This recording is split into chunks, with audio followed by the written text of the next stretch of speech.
The result was a total shocker. Yu Seon, a certified prodigy born into the Jusin clan, one of South Korea's top 5 families who possessed talent that completely eclipsed ordinary people, just lost to some complete nobody during the entrance exam for Valhalla, one of the country's top 3 hunter academies. This academy is notorious for having a ridiculously brutal acceptance rate, with a staggering 500-to-1 competition ratio. Every year, countless hunters dream of wearing the Valhalla name, but fewer than 150 of them can actually manage to graduate with that honor. The competition is fierce right from the start. Even though Yu Seon had the mana capacity of a high school student at just 10 years old, and could channel her mana to reinforce her sword at 13, and even challenged and defeated every single member of the Jusin clan at 16. But that is just what is written on paper. Word on the street is that she can even communicate directly with her clan's guardian constellation. And that is exactly why the Jusin clan had such massive expectations for her. The only reason South Korea even has 5 great families is because of the guardian constellation bound to each household. Normally, regular hunters only receive a basic blessing or sign a simple contract with a constellation. However, the guardian constellations of the 5 great families are on a completely different level. There is the Sword God Jusin clan, the Spear Saint Gangsan clan, the Blade Emperor Choin clan, the Fist King O clan, and the Bow God Dojin clan. Family members who receive blessings from these corresponding constellations have talents and abilities that far surpass ordinary humans. But there is a massive difference between simply receiving a blessing and having a direct connection. Establishing direct contact with a guardian god means signing a direct contract with them. If that is true, then Yu Seon is a genuine genius. But even a genius like her is nothing more than an insect compared to Kim Joo-hyuk. Everyone expected a nail-biting showdown where she would take him down in a single blow. But nope, the one who actually got knocked out cold with a single hit was Yu Seon. This left the reporters, Valhalla's principal, Lee Sang-on, and the heir of the Jusin clan, Yu, completely jaw-dropped. Kim Joo-hyuk just stared down in utter boredom at his fallen opponent. Seriously? Why is everyone so incredibly weak? Is this seriously the future 300 years later? Wait, why is he saying that? Simply put, 300 years ago inside the Tower of Destruction, the god of the tower, the god of destruction Barshe, and the martial god Kim Hyuno had a legendary showdown. In the end, the martial god defeated the tower's boss, successfully saving the world from total annihilation. But legendary, my foot. The tower began to violently collapse right after Barshe kicked the bucket. Kim Hyuno clutched his stomach in agonizing pain, wondering if the tower was falling apart just because he killed the boss. And that was exactly what was happening. In his final, fleeting moments before crossing over, his disciples suddenly flashed through his mind. Fortunately, he had not brought them along. Otherwise, they would have all died with him. Although he was reluctant to go out like this, he could only give a foolish laugh before being crushed into a bloody mess. However, death was not the end.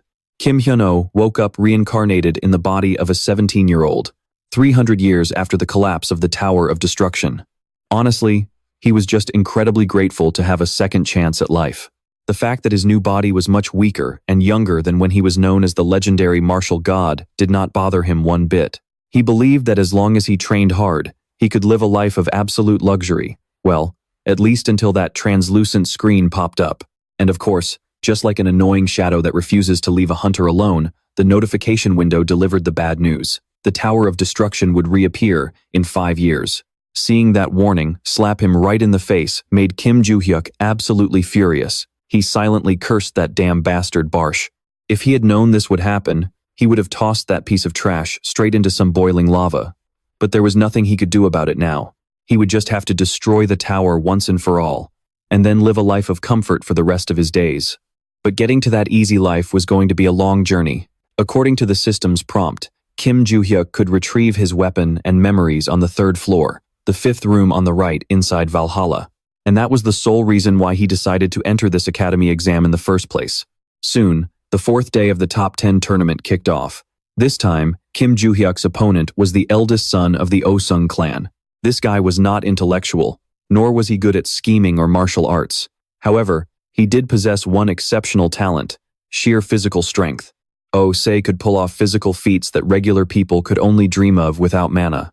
With just a little bit of training, his power would multiply exponentially. Oh-se's monstrous physical strength was completely innate. That alone was enough for him to be hailed as a prodigy. Looking at his seemingly weak opponent, Oh Se smugly assumed he could easily crush Kim Joo-hyuk in seconds and use the victory to boost his own fame. But that was nothing more than a pipe dream. The guy was a total airhead. With just a few snarky remarks from Kim Joo-hyuk, he completely lost his cool and charged forward without a single thought. Joo-hyuk knew he would lose a direct clash of raw power in his current body, since Oh Se's physical strength was no joke. However, being a musclehead does not guarantee a win. Martial arts are meant to maximize strength and read your opponent's movements. If you cannot combine those two, you end up exactly like this. He dodged the brute's wild swing by a hair, causing him to lose his balance. Instantly, Joo-hyuk spun around and delivered a devastating finishing blow right to his chest, leaving him writhing in pain on the arena floor. Having won this pointless match, Kim Joo-hyuk simply turned around and walked away without looking back. The reporters and guild reps in the crowd were buzzing, whispering back and forth as they sized up his abilities. Among them was the patriarch of the Fist King family, Chuin. He realized right away that Kim Joo-hyuk's strike was no ordinary attack. Even though his son didn't care about martial arts and only cared about building muscle, he still should have easily dodged a punch from any of his peers. Yet, Sehun couldn't dodge that strike. At first, Sehun completely lost his cool and just charged headfirst at his opponent, even resorting to magic he almost never used just to end the match quickly. But Kim Joo-hyuk simply tilted his head to the side to dodge it. Because Sehun was so sure his opponent would get hit, he ended up completely losing his balance. Chuin stroked his chin in deep thought. This meant that kid was moving faster than Sehun's top speed, right at the moment Sehun lunged in. Kim Joo-hyuk had planned it all out beforehand, and that alone showed extraordinary talent. Looking pretty thrilled, he scanned the crowd of other guild reps before turning his eyes back to today's star, making a firm promise to himself. I am definitely recruiting you into our family, no matter what it takes. With the break officially over, the next match was underway. Kim Joo-hyuk's opponent was the second daughter of the Choin family, Choi Arin. The moment she stepped out, the guys in the stands went absolutely wild, cheering and screaming at the top of their lungs. The sight irritated Kim Joo-hyuk to no end, and he muttered that they looked like a bunch of total lunatics. Why on earth are these grown men who've already finished their military service calling a 17-year-old girl big sister? He figured this match would go like all the others, with his opponent making the first move. But nope, they both just stood there like total statues, waiting for the other to strike. Well, if that's how it's gonna be, Kim Joo-hyuk decided to make the first move himself. Wearing a rather villainous smirk, he took a gentle step forward. Right at that moment, Choi Arin saw her opening. She drew her sword and swung with absolute resolve. But, just like always, history repeated itself. In the blink of an eye, Kim Joo-hyuk vanished without a trace, only to materialize right by her side. A massive question mark popped up over Choi Arin's head. If she kept staring so intently at her target, she was practically giving away her next move to him. With that, he unleashed a counterattack, instantly blasting Choi Arin backward. Fortunately, she managed to block with her sword, barely keeping her footing. But before she could even react, Kim Joo-hyuk materialized in front of her like a phantom, delivering another heavy blow. Let's see you block this one. Blindsided by the sudden strike, Choi Arin couldn't defend herself at all. She took the full hit and collapsed instantly. Looking down at his flattened opponent, Kim Joo-hyuk felt like something about his last attack was a bit off. But whatever. A win is a win. And just like that, the top 10 tournament officially came to an end, with Kim Joo-hyuk's name sitting comfortably at the very top of the leaderboard. Exhausted, he trudged out of the arena, rubbing his sore shoulders, only to run straight into a pack of guild recruiters. Annoyed out of his mind, Kim Joo-hyuk glared daggers at them and spat out 4 simple words. Shut the hell up. The very next day, news of the top-ranking rookie chasing off and cursing out the guilds that tried to recruit him spread like wildfire across the headlines.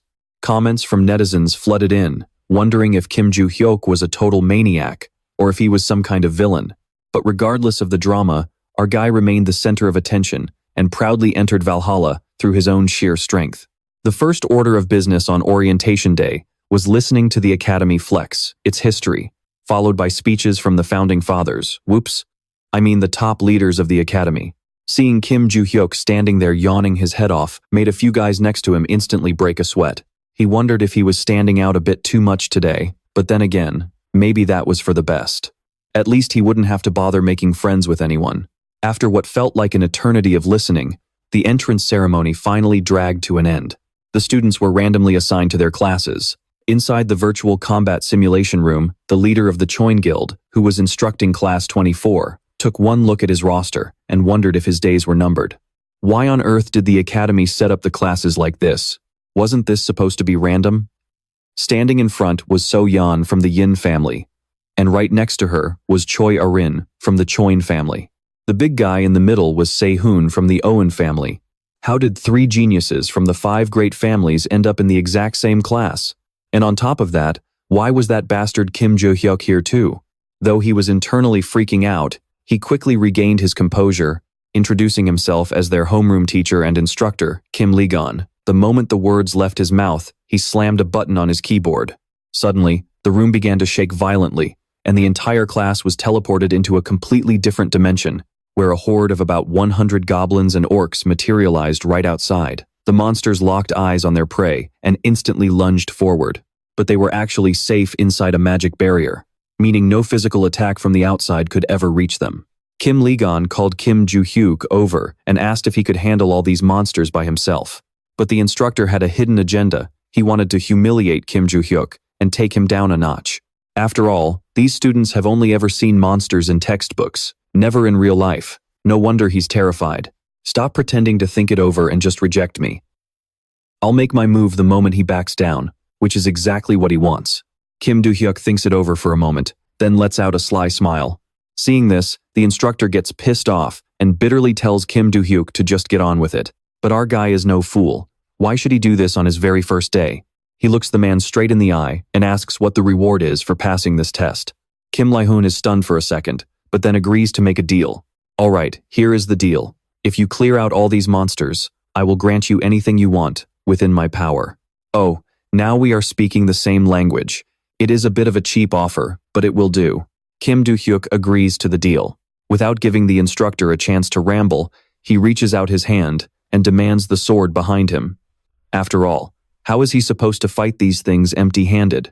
And so, right before everyone's eyes, Kim Do-hyuk repeatedly swings his sword, landing decisive strikes on their weak spots and slicing the monsters' throats in a single slash. As he fights, he thinks back to his past. It has been 300 years since I last held a sword, but I guess I am not doing too bad. Back then, the world was turned upside down by monsters, and humans grabbed whatever they could find to use as a weapon. But still, a sword is what feels most natural to me. Just as I thought, these monsters are pretty basic. They are just non-player character monsters, nothing but cleverly designed fakes. While he is outside having the time of his life slicing and dicing, Kim Lee-hoon is absolutely terrified inside, breaking into a cold sweat. This is unbelievable. The sword I gave Kim Do-hyuk is just an ordinary blade, with absolutely no magical properties or power. Yet, he is cutting through everything so easily, slicing those monsters like butter. Of course, it isn't just Kim Lee-hoon who is shocked. Even the three students from the prestigious families find this absolutely insane. The final monster is taken down. Kim Do-hyuk slowly sheathes his sword, turns back to the instructor, and states his demand. I want to go down to the constellation room. You are going to keep your word, right? A few hours later, the first class finally comes to an end. Kim Do-hyuk sat through the lecture looking so drained it seemed like his soul was leaving his body. It felt like pure torture. His original plan was to just get what he needed and get out of there as fast as possible, but now he is stuck sitting here listening to this nonsense. Come to think of it, he had never even thought about going to school, let alone stepped foot in one before. But it isn't entirely useless. Even though the class is boring, he manages to gather some info, especially regarding the constellations. In Kim Do-hyuk's past life, there was no such thing as constellations. Basically, constellations is a term used for those destined for greatness who are on their way to becoming gods. Most constellations are linked to hunters as their relics, granting them extraordinary powers. Valhalla in South Korea is the third largest academy in the world, home to countless constellation relics. Since everything they teach about swordsmanship and killing monsters is completely useless to him, Kim Do-hyuk decides to head back to the dorms to seriously focus on his martial arts training. This body is painfully weak. His train of thought is suddenly cut short by the appearance of Cho Arin, the second daughter of the Chojin family. Teach me swordsmanship. That is the first thing she blurts out the moment she sees Kim Do-hyuk turn around. But as you can guess, he doesn't give a damn, so his answer is a flat-out no. Still, she stands her ground and demands it once more. Having completely lost his patience, Kim Do-hyuk glares at her with pure annoyance and snaps. Are you deaf or something? Stop clinging to me. I have absolutely no intention of teaching you, so get lost. With that, he turns on his heel and walks away, leaving the young heiress standing there completely dumbfounded. Meanwhile, in the staff room, the head coach is trying to console Kim Li-hun after he was utterly humiliated. He still can't wrap his head around how Kim Do-hyuk is just a high schooler, especially after he effortlessly wiped out 120 monsters in the virtual combat room. Despite never seeing a real monster before, and being a seemingly ordinary orphan from a rundown shelter in a rough neighborhood, he possesses this mind-blowing power. Kim Li-hun is convinced the kid is an imposter, but the head coach thinks otherwise. After all, what kind of imposter would be crazy enough to sneak into Valhalla and cause a scene at the opening ceremony? Honestly, he has a point. Kim Li-hun continues to whine about what will happen next year, saying that if they don't deal with Kim Do-hyuk properly, it will be impossible to keep those three noble heirs in line. Head coach Lee Song-chun shares a few words of sympathy, but then quickly points out that he is actually lucky since a student from the powerful Venchik family ended up in another class.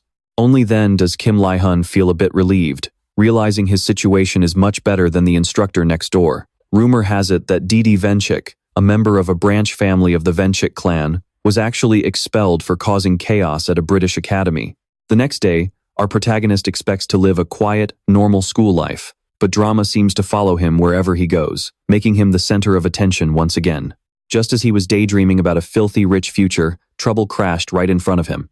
It was Lokdil Ventrik, from the notorious Ventrik family, accompanied by his personal follower. Her name was Yuria de Felix. But since he was reincarnated, Kim Do-hyuk obviously had no clue who this guy even was. As the guy walked right up to him, Do-hyuk had to ask who he was. Lokdil stared back, thinking this guy was an incredibly rude, uneducated brat. The kid hadn't even heard of the prestigious Ventrik family. Skipping the small talk, Lokdil got straight to the point. Staring at Do-hyuk with greedy eyes, he asked temptingly, "Do you want to become stronger?" In most families, branch lines have a much harder time gaining power and wealth compared to the direct bloodline. However, the Ventrik family has a special feature. Their guardian constellation is unlike any other. Normally, an S-class guardian constellation protects a family. They would personally select a family member and bestow power upon them. But in the Ventrik family, the family members themselves decide who gets to form the contract, not the constellation. This allows their chosen members to secure a contract without facing any rejection from the constellation. And thanks to this unique arrangement, the Ventrik family wields massive power all across Europe. As long as you are a member of the Ventrik family, you can become a contractor, regardless of your lineage. Because of this, even branch members can wield power nearly equal to the main lineage. But having that kind of backing made collateral members like Lokdil incredibly arrogant. Not long ago, due to a massive scene he caused at the British Academy, he got himself expelled. To make up for his disgrace, he planned to recruit Kim Do-hyuk, the star of the opening ceremony. "If you join me, I will lead you to our family's constellation." But before he could even finish his sentence, Do-hyuk cut him off. "And? Are you stupid? Or do you just think I am? You don't actually care about me. All you've done is brag this entire time. And now you're talking all this nonsense. You really are an idiot, aren't you?" Having never been insulted like this in his life, Lokdil flew into a rage, ready to beat this uneducated bastard to a pulp. But before he could make a move, a commanding voice boomed from behind them. "Go back to your seat, Lokdil Ventrik." Feeling twice as humiliated, he turned around in fury and snapped at the instructor. "Did you seriously just use my full name?" But the instructor wasn't one to back down, firing right back. "This isn't the British Academy. This is Valhalla. I don't care how powerful your Ventrik family is. While you are here, you answer to me, your advisor." Humiliated in front of everyone, Lokdil couldn't do a thing. He could only turn around and slink away, burning with resentment. After class, Kim Do-hyuk felt incredibly drained. He hadn't gathered a single piece of information about the constellations today, and to make matters worse, he had to deal with an absolute idiot. As he walked home, cursing the jerk who had annoyed him, Choi Aron suddenly appeared behind him like a ghost, repeating the same request. "Teach me your swordsmanship." This left Kim Do-hyuk with a massive question mark on his face. He turned to her and snapped, "Are you kidding me? Haven't I been bothered enough today?"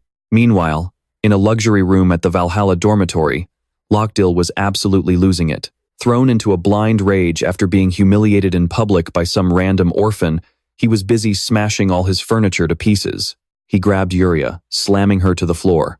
"Yuria, answer me. Do you still think you're some kind of princess? Should I just kick you out of the family? Get in touch with Desera.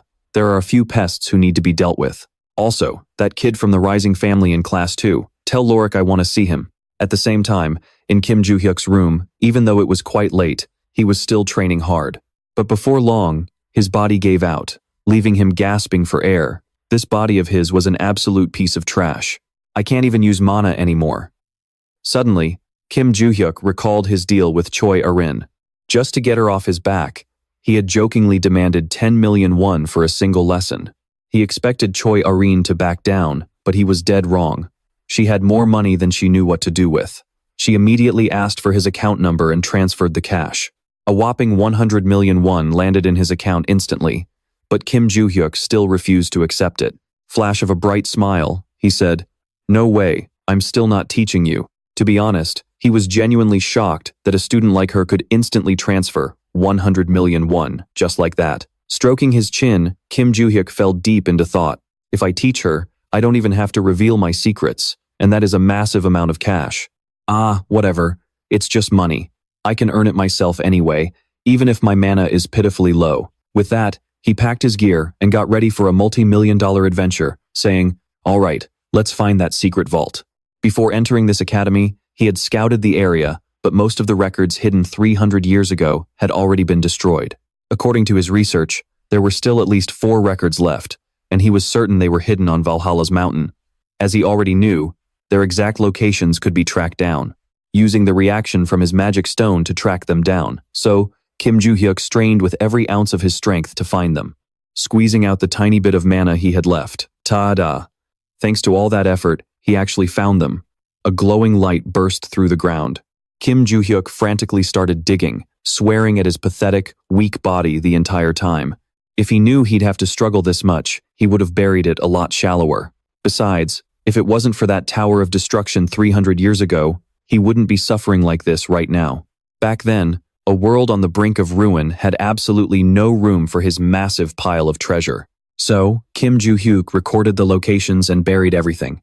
He dug and dug, keeping at it until morning. Finally, Kim Joo-hyuk reached the outer shell of the vault. But there was a catch: these locks were highly unusual. A normal key wouldn't fit these keyholes. He forced out a tiny drop of mana to craft a magic sequence, shaping it into a key. Bingo! A perfect fit. Honestly, he was so good at this, he could quit being a hunter and become a professional thief. Kim Joo-hyuk dove right in, staring at the glittering mountain of gold and jewels before him. He was absolutely ecstatic, even though they were all his to begin with. "Have you guys been doing well, my sweet babies?" That was all Kim Joo-hyuk could choke out in that moment. Finally, he didn't have to stress about money anymore. Selling this hall might even make him richer than those prestigious noble families. He had previously infused them with a bit of magic to keep the beacon active, and now, the time to use them had finally come. Kim Joo-hyuk picked up the gems and absorbed every last drop of mana from them. Just as expected, a rush of energy flooded his body, sending an indescribably satisfying, tingling sensation through his veins. Now, to deal with this vault, Kim Joo-hyuk wondered if he should ditch the heavy gold bars and just take the lightweight, high-value gems. Trying to haul all of this out would literally kill him, and honestly, he felt like he was dying. By the time Kim Joo-hyuk got to class, he couldn't care less about the lectures. His limbs felt so heavy they were about to fall off. He collapsed onto his desk, completely ignoring Choi Arin, who was sitting right next to him. She was still nagging him with her usual plea, "Teach me swordsmanship." Kim Joo-hyuk couldn't comprehend how someone could be so incredibly clingy. From the information he gathered after his reincarnation, out of the top 5 families, the Choijin clan literally specialized in swordsmanship. So the real question was, why the heck was she bothering him? When he asked her, Choi Arin simply replied that she wanted to learn from him, because she had never seen anyone swing a sword better than he did. Kim Joo-hyuk kept probing what about her father. He was the head of the Choijin clan, wasn't he? Surely he was way better with a sword, right? But before Choi Arin could even answer, the teacher suddenly opened the door and called Kim Joo-hyuk to the faculty office. The moment he heard it was about the Constellation Room, the guy practically scrambled to follow him. Maybe he was actually touched by Choi Arin's persistence, because he tossed a few words over his shoulder before heading out. Meet me at the training grounds at 6 tomorrow morning. Once inside the faculty office, Kim Lee-gun wasted no time and cut straight to the chase. His request to enter the Constellation Room had been approved, but there was a catch: he was only allowed in the basement. He couldn't go any lower than the first basement level. That sounded reasonable enough. Although he hesitated for a brief second, Kim Joo-hyuk quickly agreed with a smile. He didn't forget to ask his teacher when he could go in. After thinking it over, Kim Lee-gun said that, if possible, they should do it tonight to get things moving. Kim Lee-gun had expected his student to throw a massive fit over being banned from the second floor, but he was surprised to see him accept it so easily. That night, just as scheduled, the teacher showed up looking surprisingly sharp, leading the kid to Valhalla's ultimate treasure, the Constellation Room. The security here was incredibly tight, and for good reason, since this place alone was enough to establish Valhalla as one of the 3 greatest academies. Kim Joo-hyuk took a quick look around, quietly impressed. It wasn't just the physical guards either, except for the main entrance. Every single inch of the outer walls was reinforced with powerful barrier magic. Kim Joo-hyuk casually turned to his teacher and asked what would happen if he snuck down to the second floor. Hearing this, Kim Lee-gun got a little nervous and quickly replied, "Well, you won't end up a wanted criminal, but you will be expelled immediately and they'll wipe your memories before throwing you out. Besides, the constellation magic on the second floor is incredibly violent. If you touch it, your mind will shatter and you'll end up completely insane." Well, that cleared up his questions. Kim Joo-hyuk had exactly 30 minutes inside. Meanwhile, that glowing green system notification asking him to retrieve his weapon from the 3rd floor on the right of Valhalla popped up again. Honestly, Kim Joo-hyuk couldn't care less about getting expelled or anything like that. Getting his weapon back was the entire reason he came to Valhalla in the first place, and his first stop was the 3rd basement level. But after taking only a few steps, he suddenly bumped into something. Suddenly, a system prompt popped up, dragging Kim Joo-hyuk straight into a strange room. "Long time no see. Kim Hyun-oh." Those were the words echoing around him as he was sucked in, and standing right there in front of him was none other than that bastard Barch, the king of the Tower of Destruction. It's been 300 years. Is this a heartwarming reunion? Hell no. Before Barch could say another word, he took a devastating punch straight to the jaw. Bam! Fuming with rage, Kim Joo-hyuk yelled right in his face, "Oh, I'm just absolutely thrilled to see you again, you son of a bitch." Barche struggled to his feet, waving his hands frantically as he begged Kim Joo-hyuk to calm down and just let him explain. But there was absolutely no calming down happening here. Every single time Barche opened his mouth, Kim Joo-hyuk shut it with a brutal punch. Barche was screaming for dear life, while Kim Joo-hyuk kept throwing wild punches and cursing him out, leaving the entire space echoing with desperate shrieks. "Stop! Don't hit me! Help! Wait! Die, you bastard! Stop hitting you! Oh, I am going to beat you even harder now. Look, I am really not the type of guy who likes to let his fists do the talking, but when it comes to the scumbag who ruined my dream of a peaceful, comfortable future, I will make an exception. You absolute jerk. My wealth, my fame, and all that precious time I wasted training those little punk disciples of mine." After taking a massive beating, Barche had no choice but to cover his face and endure the pain. Only when Kim Joo-hyuk paused to catch his breath did the poor guy manage to crawl away. He desperately squeezed out a few words. Wait, master. Aren't you even a little curious about where we are right now?" That was when Kim Joo-hyuk finally snapped out of it, suddenly realizing he had no idea where he was. He looked around, only to find absolutely nothing but empty space. Seizing the moment to scramble back to his feet, Barche explained that this place was an imaginary world, or more accurately, a pocket dimension inside a holy ruin.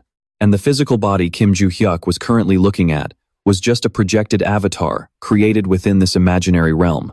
His actual physical body had vanished 3 years ago.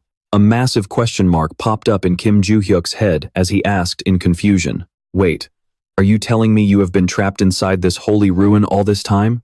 Sensing his chance to flex, Barche smugly stood tall. He floated up into the air, looking down at his former master with an incredibly smug grin. "That is correct, Kim Joo-hyuk. I have actually become a mighty constellation."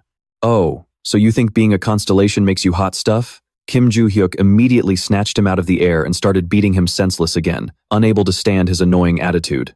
Since his 30 minutes were officially up, Kim Joo-hyuk had to exit the ruin as scheduled, even though he had barely gathered any useful clues. The second he stepped out, the The grumpy professor glared at him and marched over to interrogate him. Did you pull any weird stunts in there? Not wanting any extra trouble, Kim Joo-hyuk gave a half-hearted answer to brush him off and quickly got the hell out of there. He had way too many strange questions that needed answers.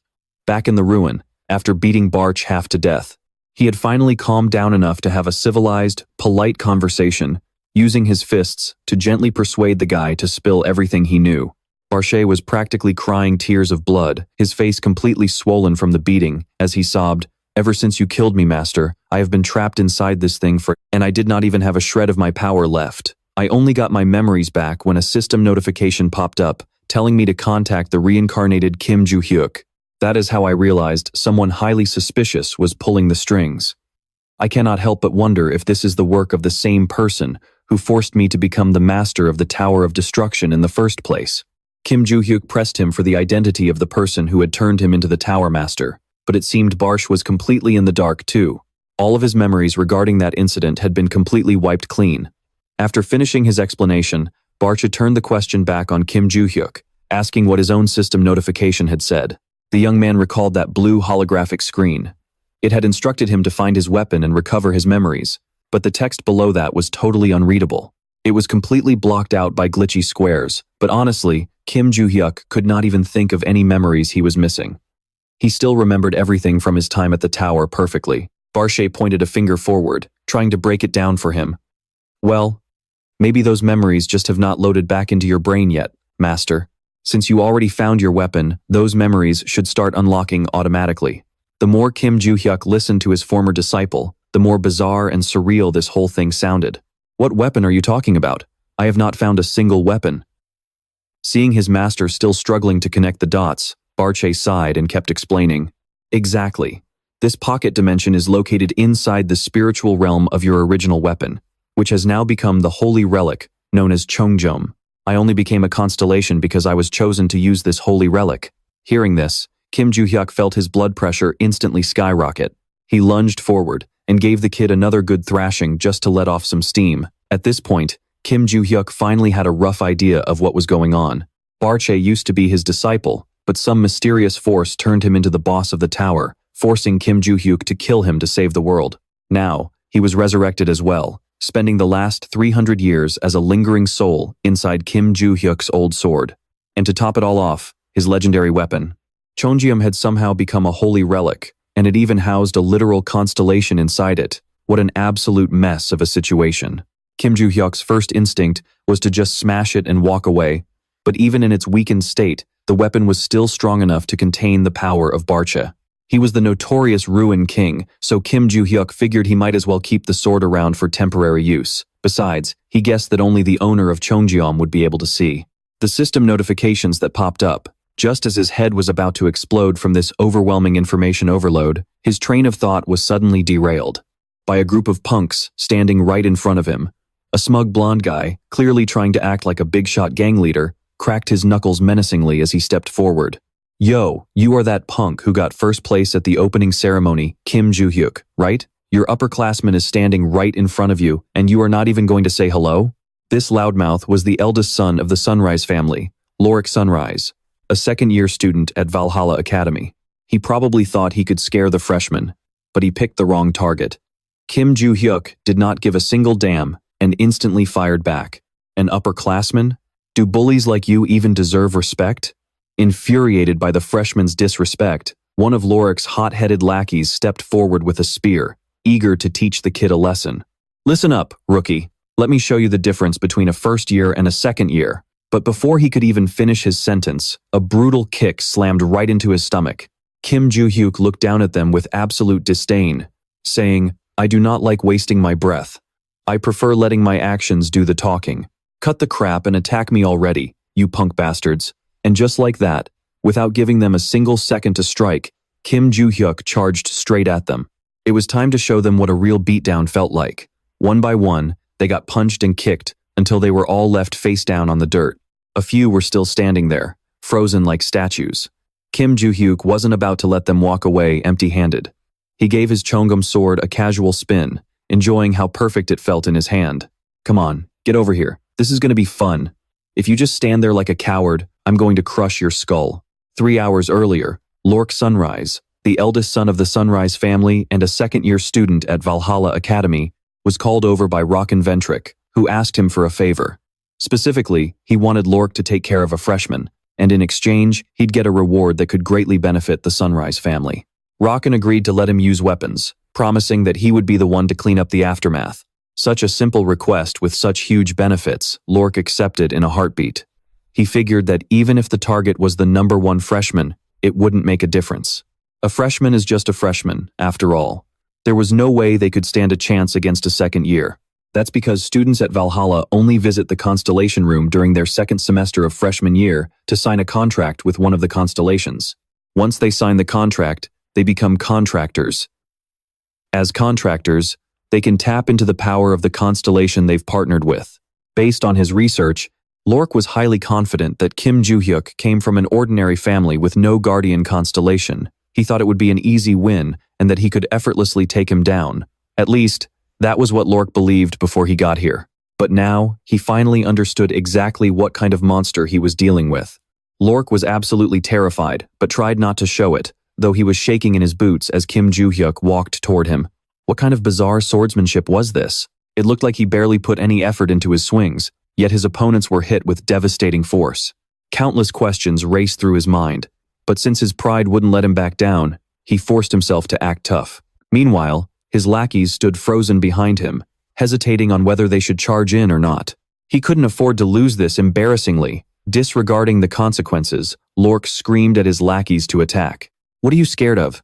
You idiots, he's just a freshman." He barked the words, but deep down, he was so terrified, he was about to wet his pants. Kim Joo-hyuk stood there resting his sword on his shoulder, waiting for the show to begin. He looked at them bickering and threw in a sarcastic jibe. "Well, aren't you a brave leader?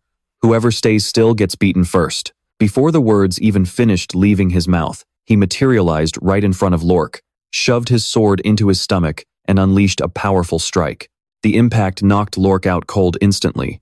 It was honestly pathetic talking so big only to get immediately wrecked. Since the bastard was taking forever to wake up, Kim Joo-hyuk decided to give him a little physical therapy right on his handsome face to wake him up. "Wake up, you brat. Who the hell are you? Why did you bring a whole gang to jump me?" Even though he had been beaten to a pulp, Lork gritted his teeth and refused to utter a single word. Not wanting to waste any more time, Kim Joo-hyuk decided to leave them alone, giving them a final warning to clean up their mess before he walked away. Absolutely humiliated, Lork tried to shout after him to salvage whatever pride he had left. "Do you really think you can just attend classes normally after doing this? Even if you are the top freshman, if anyone finds out about this, you will get expelled." It seemed like this guy didn't have a single brain cell, playing the victim when he was the one who started it. Kim Joo-hyuk originally planned to ignore him, but he had to stop and knock some sense into his head. "Whatever. But you do realize what everyone will say if you open your big mouth about today, right? A bunch of second years tried to jump a single freshman and got absolutely destroyed. If you spread this around, won't you be too embarrassed to even show your face at school? Think about it carefully. If you still want to attend school and join a guild in the future, you'd better keep your mouth shut." Meanwhile, back at the dorms, Rocken was eagerly waiting for the news that his rival had been beaten to a pulp. "Right on cue," Lork called. Rocken expected good news, but what he heard was the exact opposite. "I'm not getting involved in this anymore." Rocken tried to persist, urging his senior to report the assault to the Academy's administration, so Kim Joo-hyuk would get penalized. He promised to pay him a massive amount of money if he did, and even offered to send funds to his family. But for these delinquent high rollers, money wasn't everything. They still had their pride, so the answer was a flat no. Furious and utterly frustrated, Rocken slammed his brand new smartphone onto the floor, shattering it into pieces. He turned to Juji, who was standing behind him, with his eyes bloodshot and filled with rage. "You contacted Jazera, right? So where the hell is he?" Juji seemed all too familiar with these sudden outbursts. She calmly replied to him, "Yes, I informed him that you wished to meet. However, since he is far away, it will take some time for him to get here." Over in Mexico, at Arabia Academy, Jazera Ventric was a notorious thug who specialized in bullying others. He received word from Rocken about traveling to South Korea to handle a guy named Kim Joo-hyuk, with a fat reward already waiting for him. Upon receiving the message, he was absolutely thrilled and immediately let out a creepy, sinister grin. The next day at 6 in the morning, in the Valhalla training room, Kim Joo-hyuk showed up with his gear for the very first time to do some physical training. Just as he was excitedly preparing to do some basic warm-ups, a sudden voice called out, making him jump. "Why are you here, instructor?" Kim Joo-hyuk broke out into a cold sweat. Sweating bullets, Kim Joo-hyuk snapped back. "What? Who's there? Barcha, where the heck are you talking to me from?"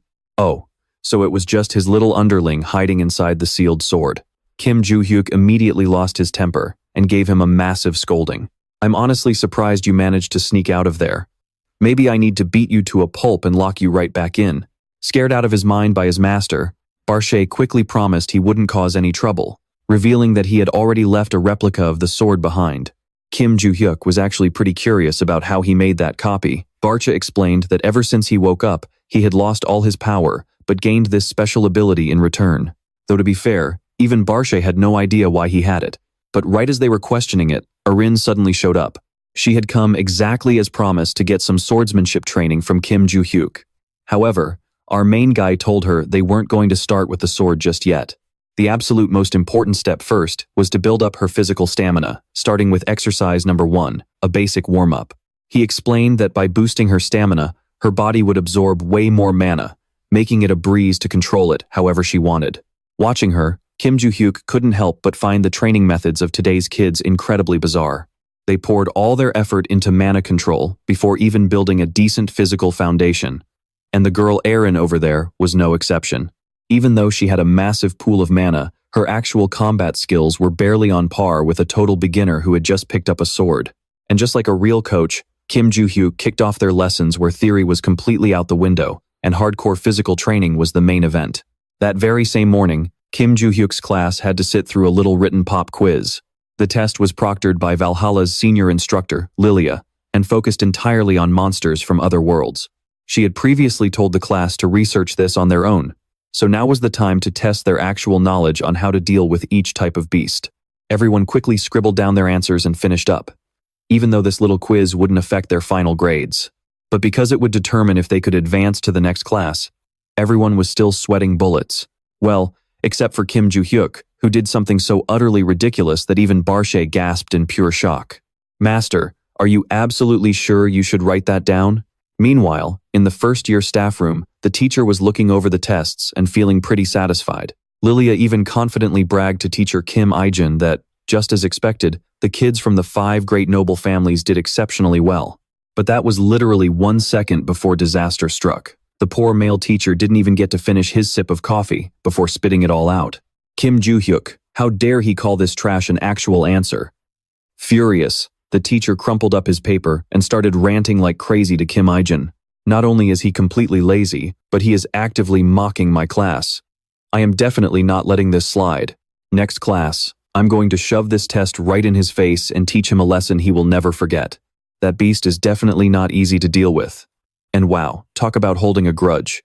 She was not playing around. 1 week later, in the combat simulation room, Lilia called Kim Joo-hyuk up to interrogate him right on the spot.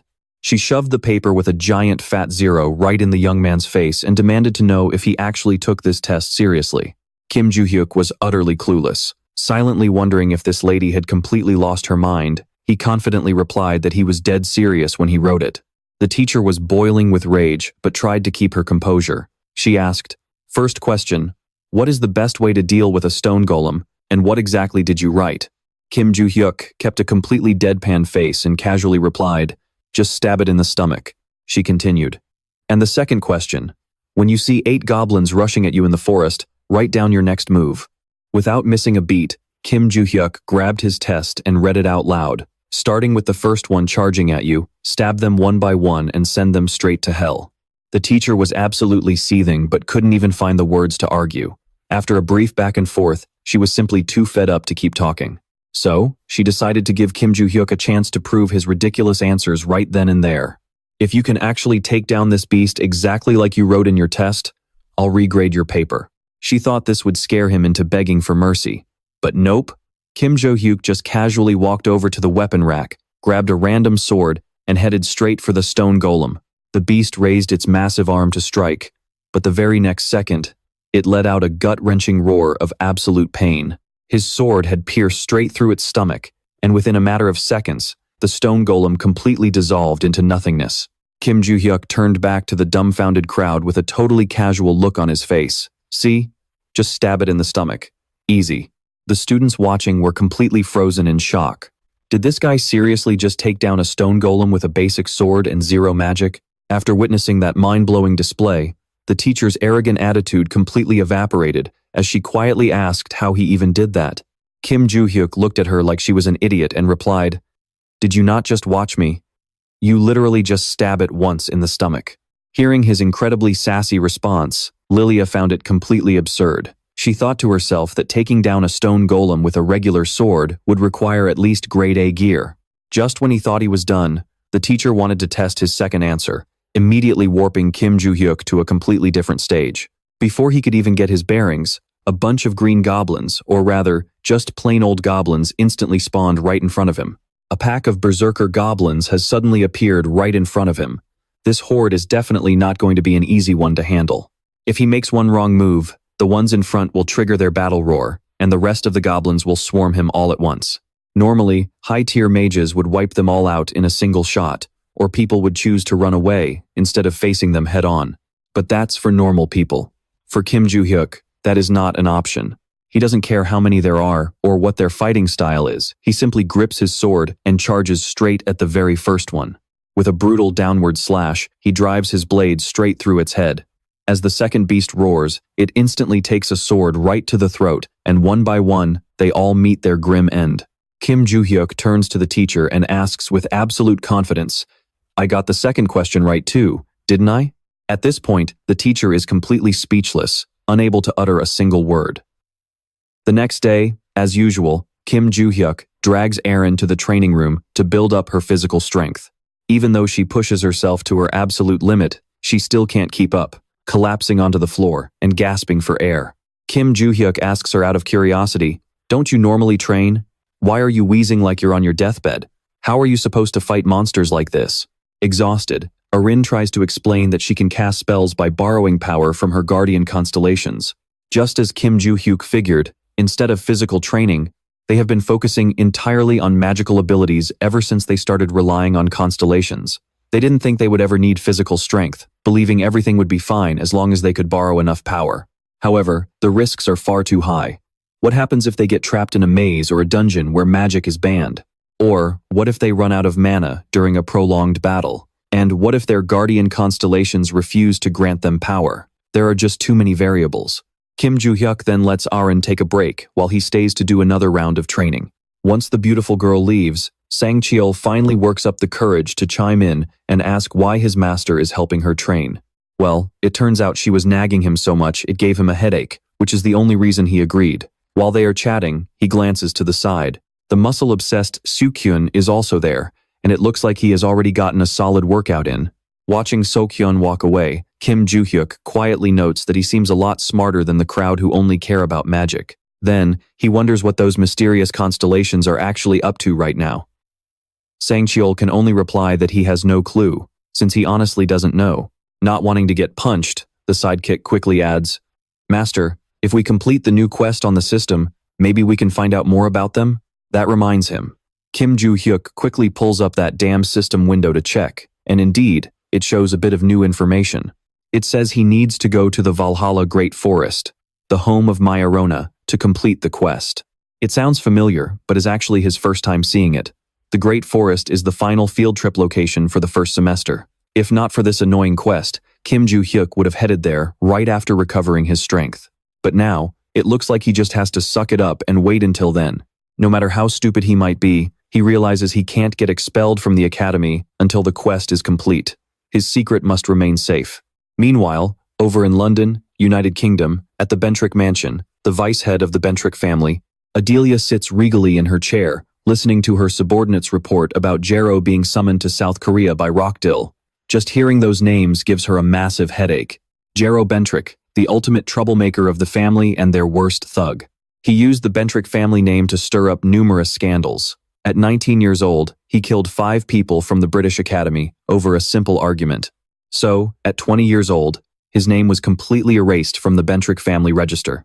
He lived in hiding for years and is now on his way to meet Rockdill. Sensing trouble immediately, Adelia orders her men to put a tail on him before it is too late. On top of that, she doesn't forget to send a warning to Rockdill, saying that if she catches him doing anything shady, he will be kicked out of the family. As far as Adelia is concerned, she has zero tolerance for freeloaders. They all wield the family's power without putting in any effort. That kind of power is not meant for trash like them, it belongs to her and her alone. The next day, even though class is in session, Kim Joo-hyuk's mind is completely elsewhere. While he is lost in thought, the girl sitting in front of him suddenly signals him and hands over a piece of paper. The moment he reads it, his face drops, and his attitude completely shifts. Since students are allowed to go off campus this week, the very second the class ends, Kim Joo-hyuk quickly fills out his leave request form. Yoo So-yeon has been tailing him this whole time, stuttering and unable to get a single word out, which is driving him absolutely crazy. He had politely written back to her note, and her not replying was already making him lose his patience. She just stands there talking nonsense. In reality, Yoo So-yeon only wants to ask Kim Joo-hyuk how he managed to pierce through that stone golem so easily. But before she can spit the words out, she hesitates, feeling like asking would totally wound her own pride. But before she can finish her sentence, the female teacher suddenly pops up out of nowhere like a ghost, cutting her off and saying, "I heard about how you killed that stone golem. How did you do it?" The teacher's sudden appearance completely steals the girl's spotlight, leaving her standing there in total awkwardness.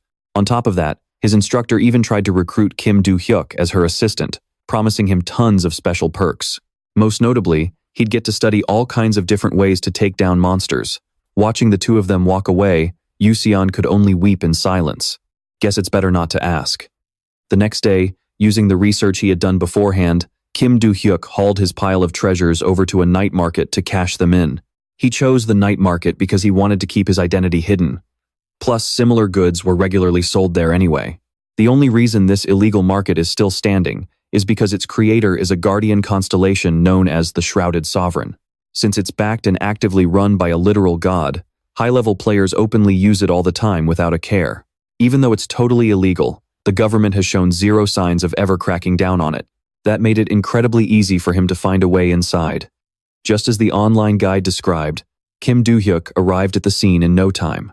Looking around at his surroundings, he felt a strange mix of the unfamiliar and the nostalgic. The purple sky and the hazy moonlight looked exactly like the night sky he used to gaze at 300 years ago. Putting the poetic scenery aside, Kim Do-hyuk easily spotted the staff member he had read about in that online post. After handing over a stack of 2 million won for the entry fee, he was instantly welcomed like a true VIP. The worker handed Kim Do-hyuk a mask along with info on the most reputable merchant around. Following the directions, Kim Do-hyuk soon stood before Maurice, the man known for offering the absolute best rates. Without wasting any time, Kim Do-hyuk pulled out a bag stuffed with rare rings. Thinking they were just cheap trinkets, Maurice was dismissive at first. But the second he picked one up to inspect it, he jumped in absolute shock. He thought to himself, "I've seen all kinds of treasures, but these are artifacts from the Age of Destruction. Are the rest like this too? They're all from the exact same era. Where on earth did this kid get so many ancient relics?" Unable to contain his curiosity, Maurice asked him where he managed to find them. But since the market's golden rule is to mind your own business, Kim Do-hyuk obviously kept his mouth shut. Instead, he pressured him to hurry up and give him a quote. Maurice stroked his chin, contemplating for a moment, before admitting he couldn't make this call on his own. He couldn't properly appraise them because these relics were from the Age of Destruction, and frankly, he didn't even have the funds to buy them. Kim Do-hyuk was caught off guard and pressed him for a place where he could actually unload the hoard. Maurice pointed toward the tall tower in the distance, where the auction hall was located. However, it usually takes 2 to 3 weeks to get a slot because of the massive backlog, and he'd have to return later, just to verify his identity and collect his payment. Talk about a massive pain in the neck. Even if it meant making more money, Kim Do-hyuk wasn't down for the wait. He asked the old man if he could just give him a quick estimate instead. Maurice typed a number on his calculator. There were so many zeros that the young man couldn't even count them all. Although he had kept them because he knew they were highly valuable in his past life, Kim Do-hyuk never expected them to be worth this much cash. Maurice admitted that, by his estimate, even if he sold his entire life savings, it would only cover 3/4 of what this pile was worth. Wanting to avoid any more hassle, Kim Do-hyuk agreed to sell them right then and there for that amount, leaving Maurice utterly speechless. Artifacts from the Age of Destruction trade at sky-high prices because of their ancient age. But there's an even bigger reason behind it, and that's the constellations. The constellations, who began appearing after the era ended, react in bizarre ways to artifacts from that exact time period. Word has it that even an ordinary person can forge a contract with a constellation just by using one of these artifacts. Maurice admired the rings meticulously.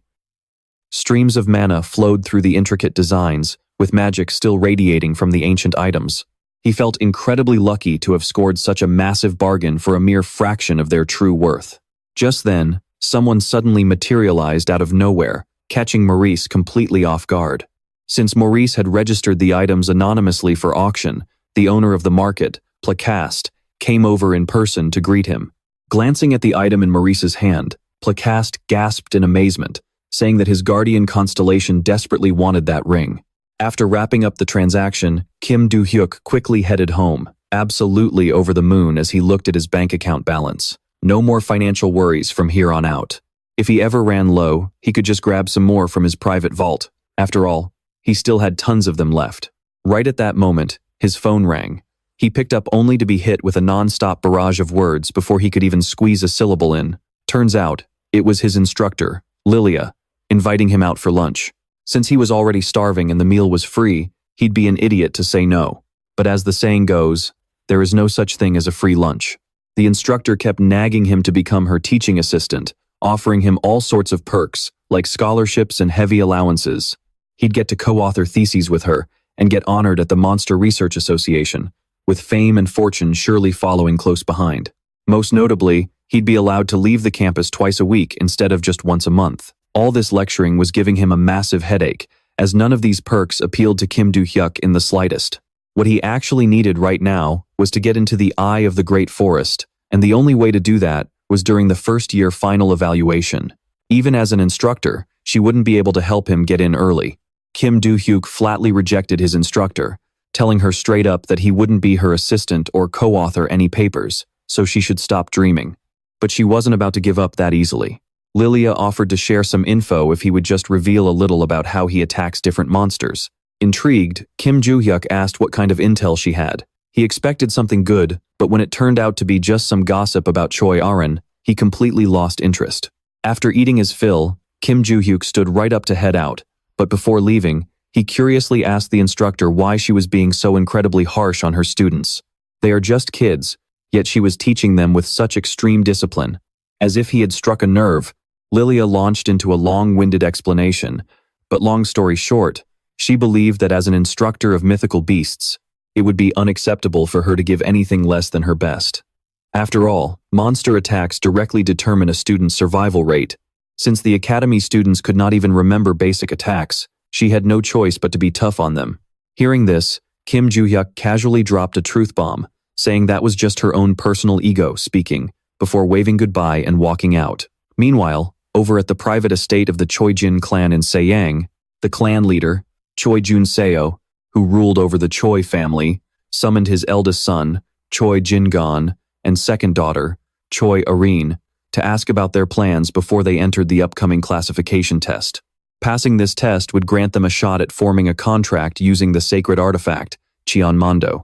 It was the ultimate ritual to determine the next family heir, but if they failed, they would be completely disowned. Saying this, he slowly drew his sword and stared them down with an incredibly stern expression. He asked if they were going to participate. Both of them were shaking in their boots, but with their father putting them on the spot like that, they had no choice but to agree. With the classification test scheduled in 3 weeks, they both had a solid chunk of time to prepare. On the way back, Choi Jin-gon, who clearly despised Aaron, began throwing insults, looking down on her, and talking trash. He asked if she had seen their father's face when she said she was taking the classification test, mockingly questioning if she seriously thought she could become the next clan leader. He called her a worthless bastard, laughing at her fear and warning her not to flatter herself thinking she was actually going to pass. He reminded her that she could not even get a blessing from a constellation, so she stood no chance against someone like him who already had a contract, mockingly asking if reality was finally sinking in. He told her to go ahead and keep leeching off the family's money while she still could, because he was going to make sure she paid back every single cent in the end. A few days later, as time flew by and midterms loomed closer, the homeroom teacher was up at the board droning on and on about the strict rules and severe punishments for failing. But down in his seat, Kim Joo-hyuk was not listening to a single word, completely spaced out and daydreaming. The stakes were incredibly high, since every exam at Valhalla carried massive weight. Getting a low score on either the midterms or the finals meant immediate expulsion. Naturally, even Kim Joo-hyuk was feeling a little bit of pressure. The practical exam would be a piece of cake, but the written exam was a total train wreck. He had to hang in there at the academy until the semester ended so he could reach Dalim, but he still had not figured out how to pull it off. Suddenly, a brilliant idea popped into Kim Joo-hyuk's head. He instinctively called out to Barshay, asking, since he had been present for basically all the classes anyway, why he did not just sit for the written exam in his place. Barcha immediately rejected the idea, complaining about how incredibly unfair that was, but his protest was completely pointless. After a quick, threatening glare from Kim Joo-hyuk, the poor guy had to reluctantly agree. Once the class wrapped up, Erin, who had already packed up her things, eagerly waited. She walked over shyly and asked Kim Joo-hyuk if they could do some training together. Since he actually needed to brush up on his own weapon handling anyway, he decided he would teach her a thing or two about swordsmanship. Calling it actual sword training was a bit of a stretch, since he was really just showing her how to properly hold her weapon, which is the absolute most basic skill any swordsman must master. Erin admitted that ever since she started her intense physical training routine with Kim Joo-hyuk, she had not touched her sword in ages, whereas before, she used to practice constantly. Kim Joo-hyuk told her to draw her sword, but something about her grip immediately looked off to him. He began to guide her step by step, telling her to concentrate her grip strength in her ring and pinky fingers, while securing her hand firmly on the hilt. Right away, Erin noticed a massive difference. Even without channeling any mana into the blade, her grip felt far more secure and stable than her usual two-handed stance. Kim Joo-hyuk challenged her to come at him and show him everything she had, eager to see her put her strength on display. Irene's movements were remarkably faster now, a direct result of those grueling, body-breaking physical training sessions. Kim Joo-hyuk kept correcting her offensive steps, showing her how to transfer her weight and guide her along. Just as he had anticipated, Irene had grown significantly stronger. She felt a wave of gratitude toward Kim Joo-hyuk for everything he had done for her. After an hour, both of them were quite exhausted, so Kim Joo-hyuk called it a day. He told her that was enough for today, and Aaron let out a tired sigh, collapsing right onto the floor. Looking up at Kim Joo-hyuk, a sudden thought crossed her mind, and she hesitantly asked if he would be willing to spar with her again next time. Kim Joo-hyuk pondered it for a moment. Sparring with Choi, Aaron would definitely help him sharpen his own skills, and teaching someone as naturally gifted as her was actually pretty entertaining. Ever since the opening ceremony, he had sensed a unique quality in her swordsmanship. Even though she utilized a specialized breathing technique, her energy felt entirely distinct. It was precisely because of her exceptional sword talent that he could slowly regain his own combat senses. If this had been 3 years ago, she would have been the perfect candidate to be his official disciple. But unfortunately, those days were gone, and he no longer had that kind of freedom. Thinking it was pretty fun to tease her, Kim Joo-hyuk told her he didn't want to fight anymore. He expected Choi Aaron to whine and beg, but she caught him off guard by calmly saying she understood, leaving him feeling a bit awkward. Choi Aaron told him that since he was always right, she would do whatever he said, no matter what. 2 weeks later, all the first-year students gathered at the Valhalla Stadium. Everyone knew exactly why they were there, except for one person. Kim Joo-hyuk was left wondering why on earth he had to be here. He sighed in frustration, completely miserable. After all, the homeroom teacher had literally announced this 2 weeks ago. If he could get away with it, he would have probably punched that old teacher a few times by now. Not making anyone wait, the head coach and the instructors stepped up to explain the rules for the Valhalla midterm exam. This semester, their practical grade would depend on a dungeon raid. You will form teams and enter an artificial dungeon.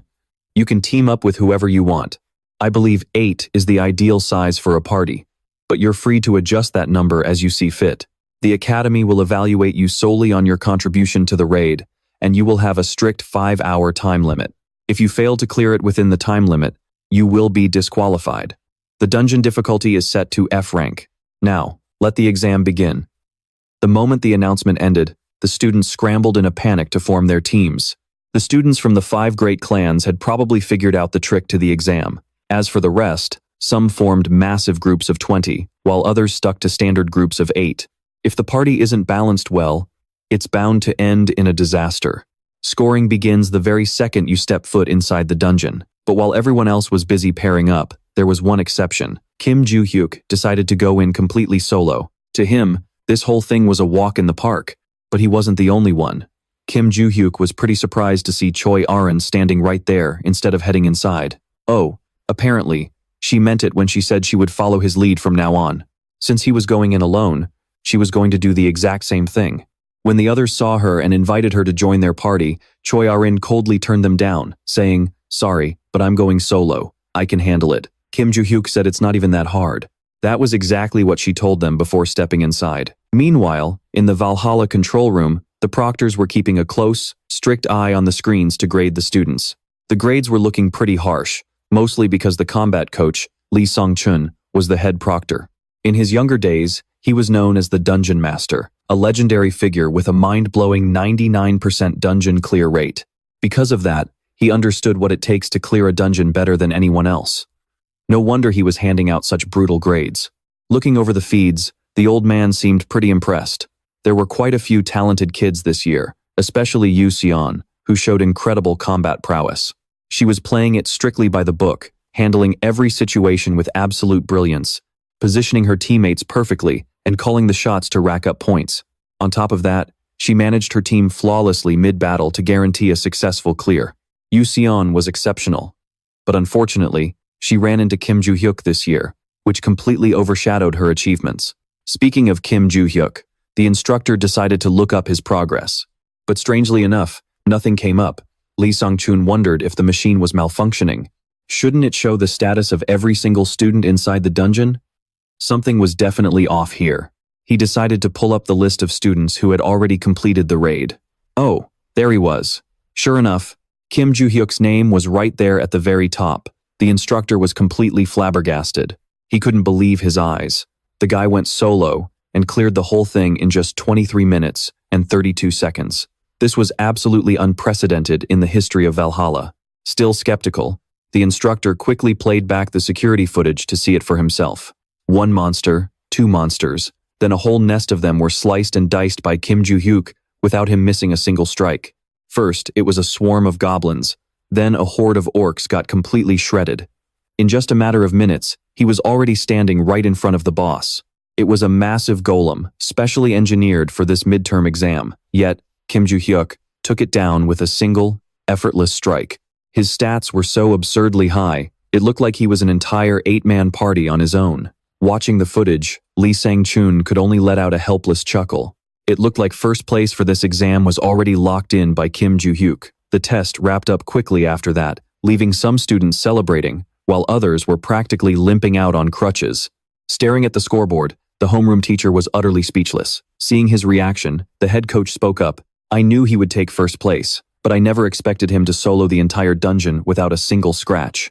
If he keeps growing and stays on this path, South Korea might actually reclaim the title of the one and only." That was the legendary title reserved for the strongest contractor. Hearing this, Kim Lee-gun could only stammer in disbelief. Realizing he might have gotten a bit carried away, the head coach quickly brushed it off. "Perhaps it is because we haven't seen a true genius in so long that I got ahead of myself." But wait, that's not even the biggest surprise of this test. The second place spot belonged to Choi Arin, and that was what truly blew everyone's minds. Lee Sang-chun never thought she would go solo, but in reality, she still cleared it, even though it took some time and she ended up pretty banged up. Curious, he asked the homeroom teacher. If this exam was about teamwork, Yoo So-yeon would definitely have gotten a higher grade. But Kim Joo-hyuk and Choi Arin received higher grades because of their contribution levels. Since the results are already out, we won't discuss this any further. Even though the teacher said that, Choi Jin-gun was still a bit skeptical. He had met her back when he was still in the Choijin clan. Arin was like a model student who only knew how to practice her swordsmanship, but now she actually had the crazy idea of clearing a dungeon all by herself. It was absolutely insane. For a split second, he suspected Kim Joo-hyuk had egged her on, but then he quickly dismissed that wild thought. The next day, just as expected, the rankings left everyone absolutely stunned. Looking at Kim Joo-hyuk's name sitting right there at the top made Rockdil Ventrix's blood boil. He turned to his assistant and asked if Dezera was currently in South Korea. "Call him immediately." Yuria knew trouble was brewing, but being just a gopher, she had no choice but to do as she was told. That same day, at a restaurant in Jamsil, Rockdill rushed out to meet Desera. As soon as they made contact, the scarred-faced guy waved to greet him. Then, as if he had been starving for decades, the guy cut a piece of steak and stuffed it into his mouth, devouring it greedily. While stuffing his face, Desera mumbled, "So, the guy you want me to take care of is Kim Joo-hyuk? What did he do?" Having waited forever to finally get a word in, Rockdill answered right away. "Nothing much. His low-born background just rubs me the wrong way. Please put him back where he belongs." "Oh, so he is a classist jerk who thinks he is above everyone else."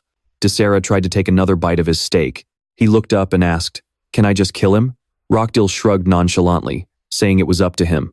With that, Desera pointed at Yuria, revealing that he had just killed an old lady from her family, just for talking too much, making the poor girl shake like a leaf. After that, he let out a savage laugh and told Rockdill he had better get the payment ready. A week later, since he was the top scorer of the exam, Kim Joo-hyuk was allowed to go out for a bit. Seeing this, Barche kept nagging. "Didn't you already go out, master?" Not wanting to waste his breath, arguing with this chatterbox, Kim Joo-hyuk simply told him that he needed to head to Suwon to retrieve some records. Lugging his baggage and turning on Google Maps, he wandered up to a hill, planning to sit down, enjoy the view, and just chill out. Just as he was about to have a bite of cake and sip some tea, some guy showed up to ruin his peace. Kim Joo-hyuk froze, demanding to know who the man in front of him was, where he came from, and what the heck he was doing here. Naturally, Desera didn't answer. He completely ignored the question and started rambling on his own. "Aren't you curious why it's me of all people who found you up on this mountain?" Kim Joo-hyuk obviously knew why. He was once the martial king, after all, not some idiot. "You mean you're going to leave here once you're done, acting like nothing happened?" Exactly. Finding themselves on the same page, the two immediately took their defensive stances and lunged at each other. Kim Joo-hyuk slammed his backpack to the ground, while Desera aggressively threw a punch. Just as the fist was about to graze his cheek, Kim Joo-hyuk dodged it. The off-target punch slammed straight into a nearby tree, snapping it clean in half. Incredibly thrilled, Desera turned to him with a menacing grin. "Oh, you got pretty lucky there. You actually managed to dodge that. If you hadn't, you know what your end would have been, right?" Kim Joo-hyuk scoffed in boredom and shot back. "Lucky? No, I dodged it simply because you're way too slow." Glancing at the destruction the guy had left behind, he wasn't stupid enough to miss the fact that his opponent was seriously strong. This bastard might even be on par with, or even stronger than, Oh Se-hyuk. Kim Joo-hyuk calculated that the guy was too dangerous for him, as his current frail body couldn't withstand even a single direct blow. So, among the 36 stratagems, running away was the best option. Not wanting his prey to escape, Desera eagerly chased after him. Thinking it would be an easy catch, he was caught off guard when Kim Joo-hyuk suddenly spun around and delivered a clean hit right to his face, sending him sprawling on the ground. Strike while the iron is hot. Grinning wickedly, Kim Joo-hyuk raised his foot and stomped hard on his face. At the very last second, by some stroke of pure luck, Desera gritted his teeth and twisted his body to roll away, narrowly avoiding what would have definitely been some facial reconstruction surgery. Getting up in a rage, he wiped the nosebleed from his mouth, gritted his teeth, and spat out, "You bastard. What you just did actually caught me off guard." Kim Joo-hyuk, not backing down for a second, instantly shot back. "You must already know that I'm the top ranker at Valhalla." Desera went silent upon hearing that. He knew, of course, but he couldn't wrap his head around what kind of potion the guy had taken to become this powerful. Members of the Ventric family used their clan's unique talents to boost their combat stats, even if only slightly. That family's talent was an innate ability to manufacture potions. Desera could effortlessly consume and utilize any potion handed to him. His parents had forced him to drink hundreds of thousands of enhancement potions, which made him stronger than an adult by the age of 16. His parents wanted to use him to gain recognition from the clan. But once he fully came into his own, Desera had no intention of spending his entire life under their control. And so, he sent his parents to their graves, and was subsequently banished from the clan by the self-proclaimed head. But Desera didn't care. In this dark world, he believed that whenever he took on a job, almost any problem could easily be solved with cold, hard cash. He became even more reckless after cutting ties with his clan. When he first took the job from Rock, he asked for cash. But on second thought, he found himself way more interested in Kim Joo-hyuk, so he decided to just take his life instead. He couldn't help but wonder how much fun it would be to mess with the top scorer of the entrance exam, the guy everyone called a lunatic for using insults to weed out all the association spies. Just how entertaining would that be? But now that he was standing face to face with Kim Do-hyuk, another question popped into his head. Who the hell is this guy? After a few seconds of silence, Jazera suddenly asked, "Hey, what kind of gear are you using to get this strong? I don't think some cheap junk is something an orphan like you could ever afford." Hearing this, Kim Do-hyuk burst out laughing. He laughed so hard he had to hold his stomach for a while before finally replying, "Drugs? Ha ha ha. You absolute clown. What kind of nonsense are you babbling about? So, turns out you're just a steroid-using juicehead, huh?" Feeling deeply insulted, Jazera still stubbornly pressed on. "Are you seriously telling me you didn't use any enhancers to get this strong?" The more Kim Do-hyuk listened to this drug-fueled nonsense, the more hyped he got to just jump in and beat him to a pulp. Stretching his neck and shoulders, he replied, "Of course not, you moron. I got this strong through nothing but hard work and pure training. In a way, I could compare you to a dog, but honestly, that'd be insulting to dogs. They actually have natural muscles, unlike a junkie like you." Getting roasted out of nowhere, Jazera was absolutely fuming. Pulling out his weapon, he growled, "You son of a bitch, you're dead." But maybe he was just completely delusional from taking too many substances.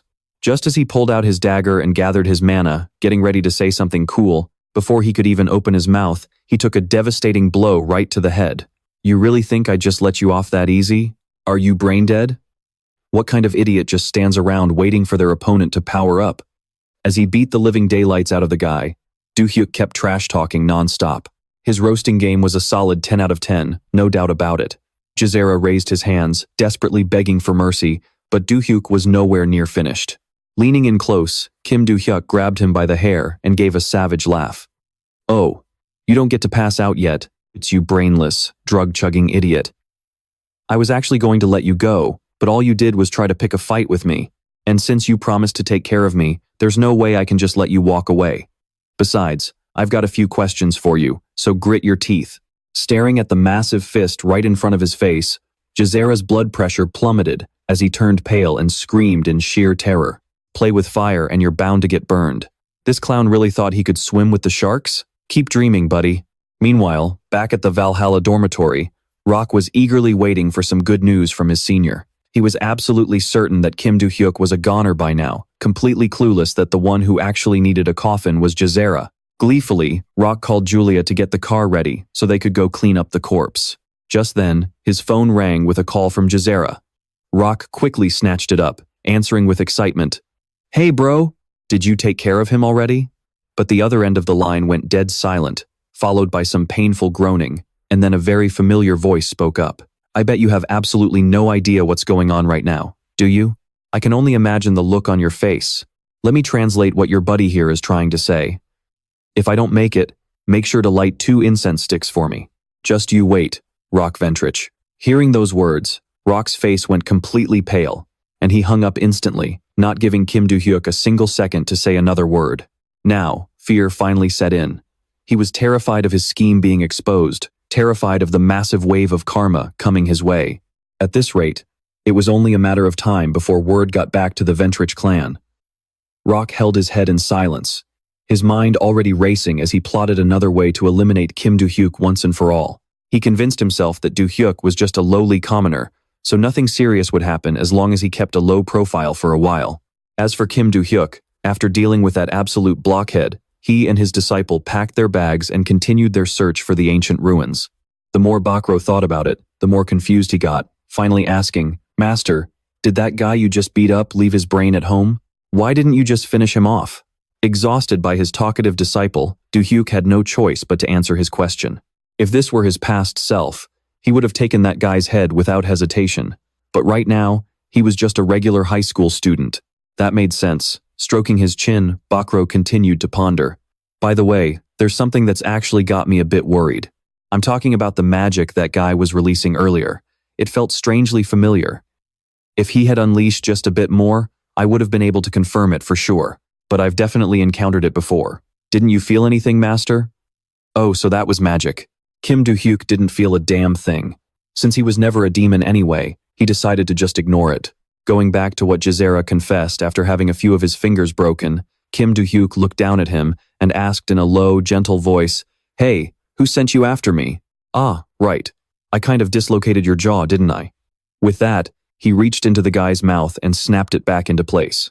Now that everything was back where it belonged, he could finally speak. Jazera tried to stay stubborn, but after watching his fingers get snapped one by one, he finally cracked. "Rock Ventrich sent me. I'm Jazera from a branch family, and I took this job as a mercenary." Based on what he said, Constellations are actually the first race to worship the jade-faced blade fan. He even has a contract with one of them. Jazera confidently bragged that if he just had 30 more seconds to charge up, the outcome of this fight would have been completely different. Hearing this guy run his mouth with such nonsense was giving him a major headache. He was actually going to let him off if he showed some remorse. But Kim Do-hyuk had to think twice. "You'd better shut up," he said, before snapping his jaw right back into place. First Generation was a name that sounded familiar to him, so Kim Do-hyuk immediately went online to look it up. A ton of trending news popped up, and most of it wasn't good. Feeling annoyed, Kim Do-hyuk didn't even bother looking for notes anymore, and decided to go settle the score with that bastard Robin instead. To teach this bastard a lesson, he came up with a pretty bold idea. In this day and age, you need to use high-tech methods, not just brute force. Luckily, he had recorded Jazera's entire confession. So now, he just had to find a place to upload it. Too easy.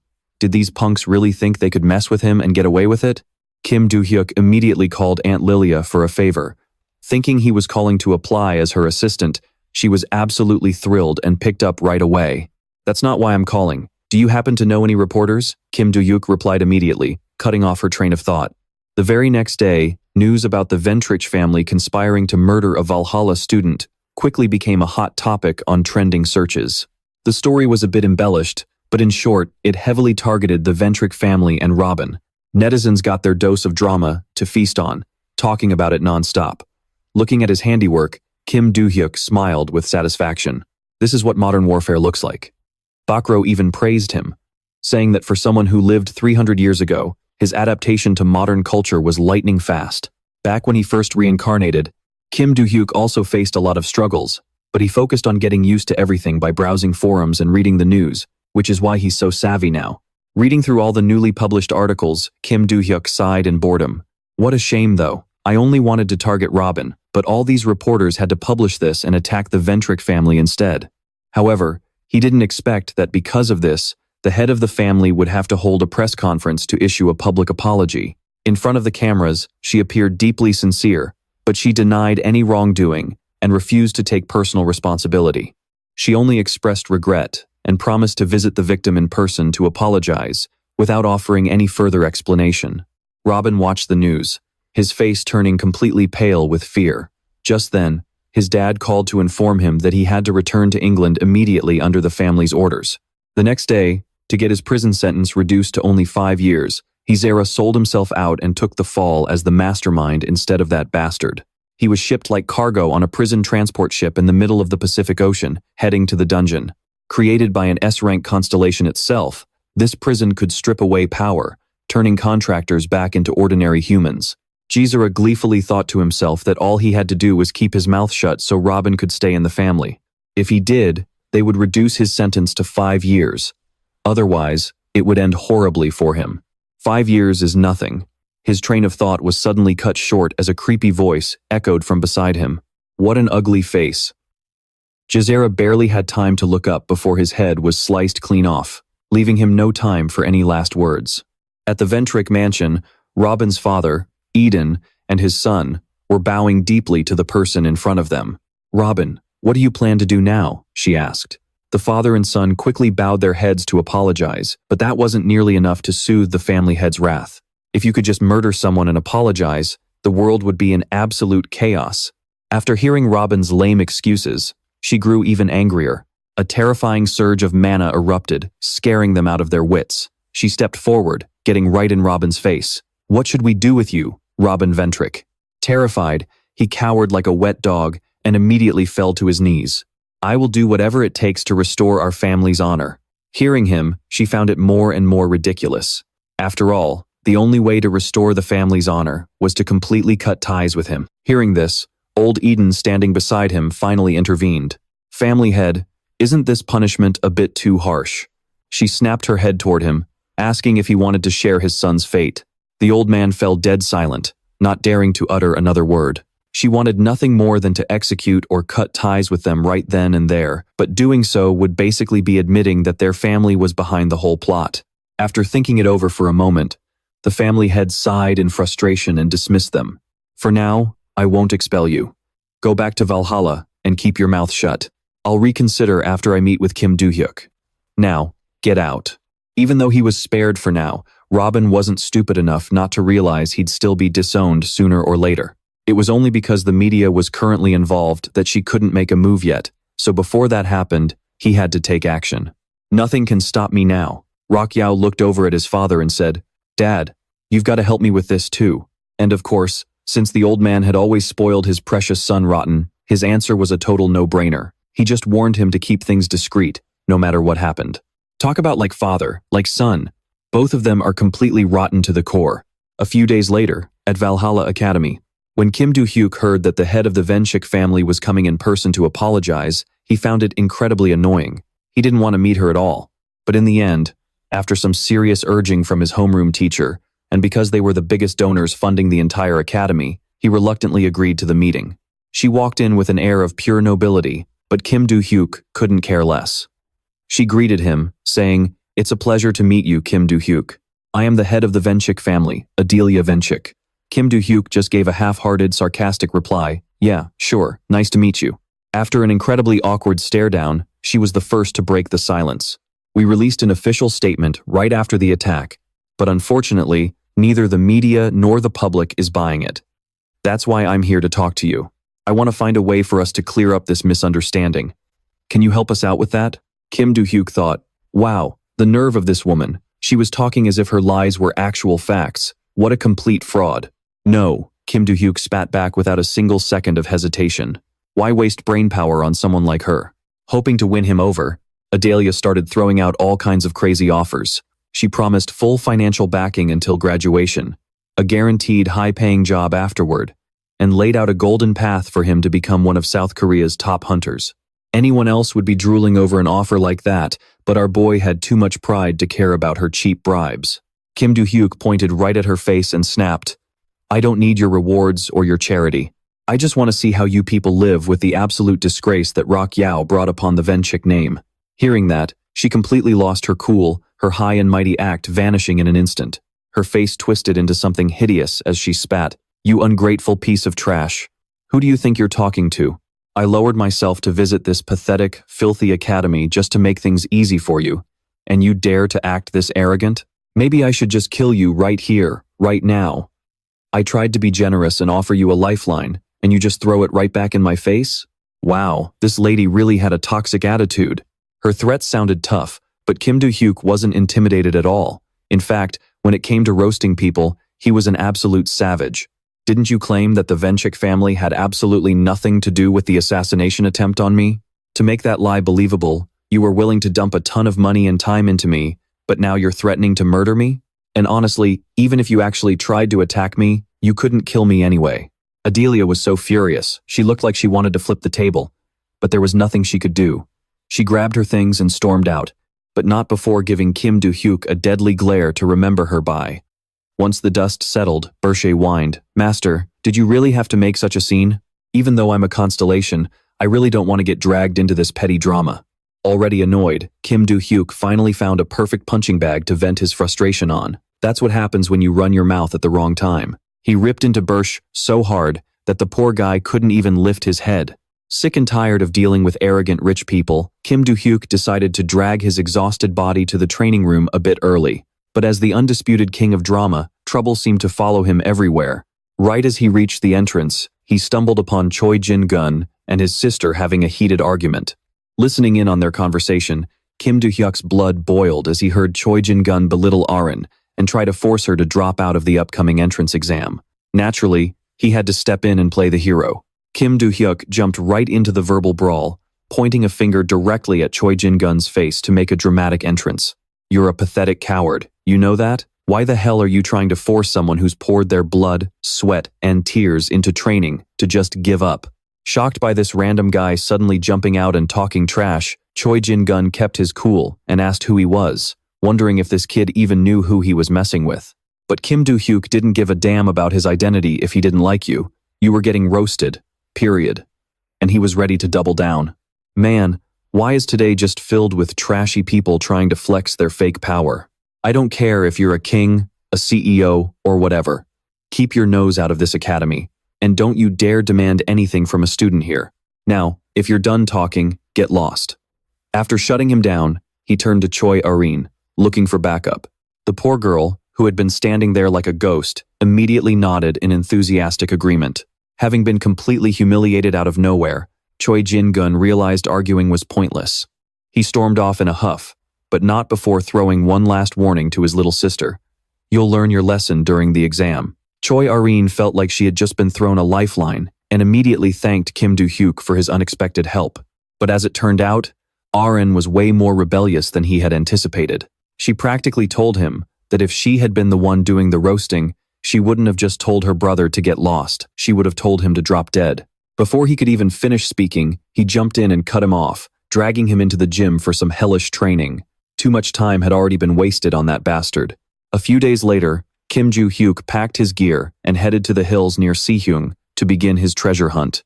Baeko curiously whispered, "Master, haven't you already found plenty of artifacts and mana stones from your old records?" He clearly didn't realize that human greed is a bottomless pit. Of course, Kim Do-hyuk did, but he still wanted to see what else was left in those old records. Besides, he had a feeling some kind of miracle was hidden inside. If he could find them, he might be able to fix the major physical weaknesses of this fragile body of his. Meanwhile, over at the Choi Jin clan, a massive crowd of journalists and reporters had gathered. They were all there because today was the day of the clan's selection trial. Inside, Patriarch Choi Jun-seo questioned his two children one last time to be absolutely sure. The selection trial is about to begin, just as I previously announced.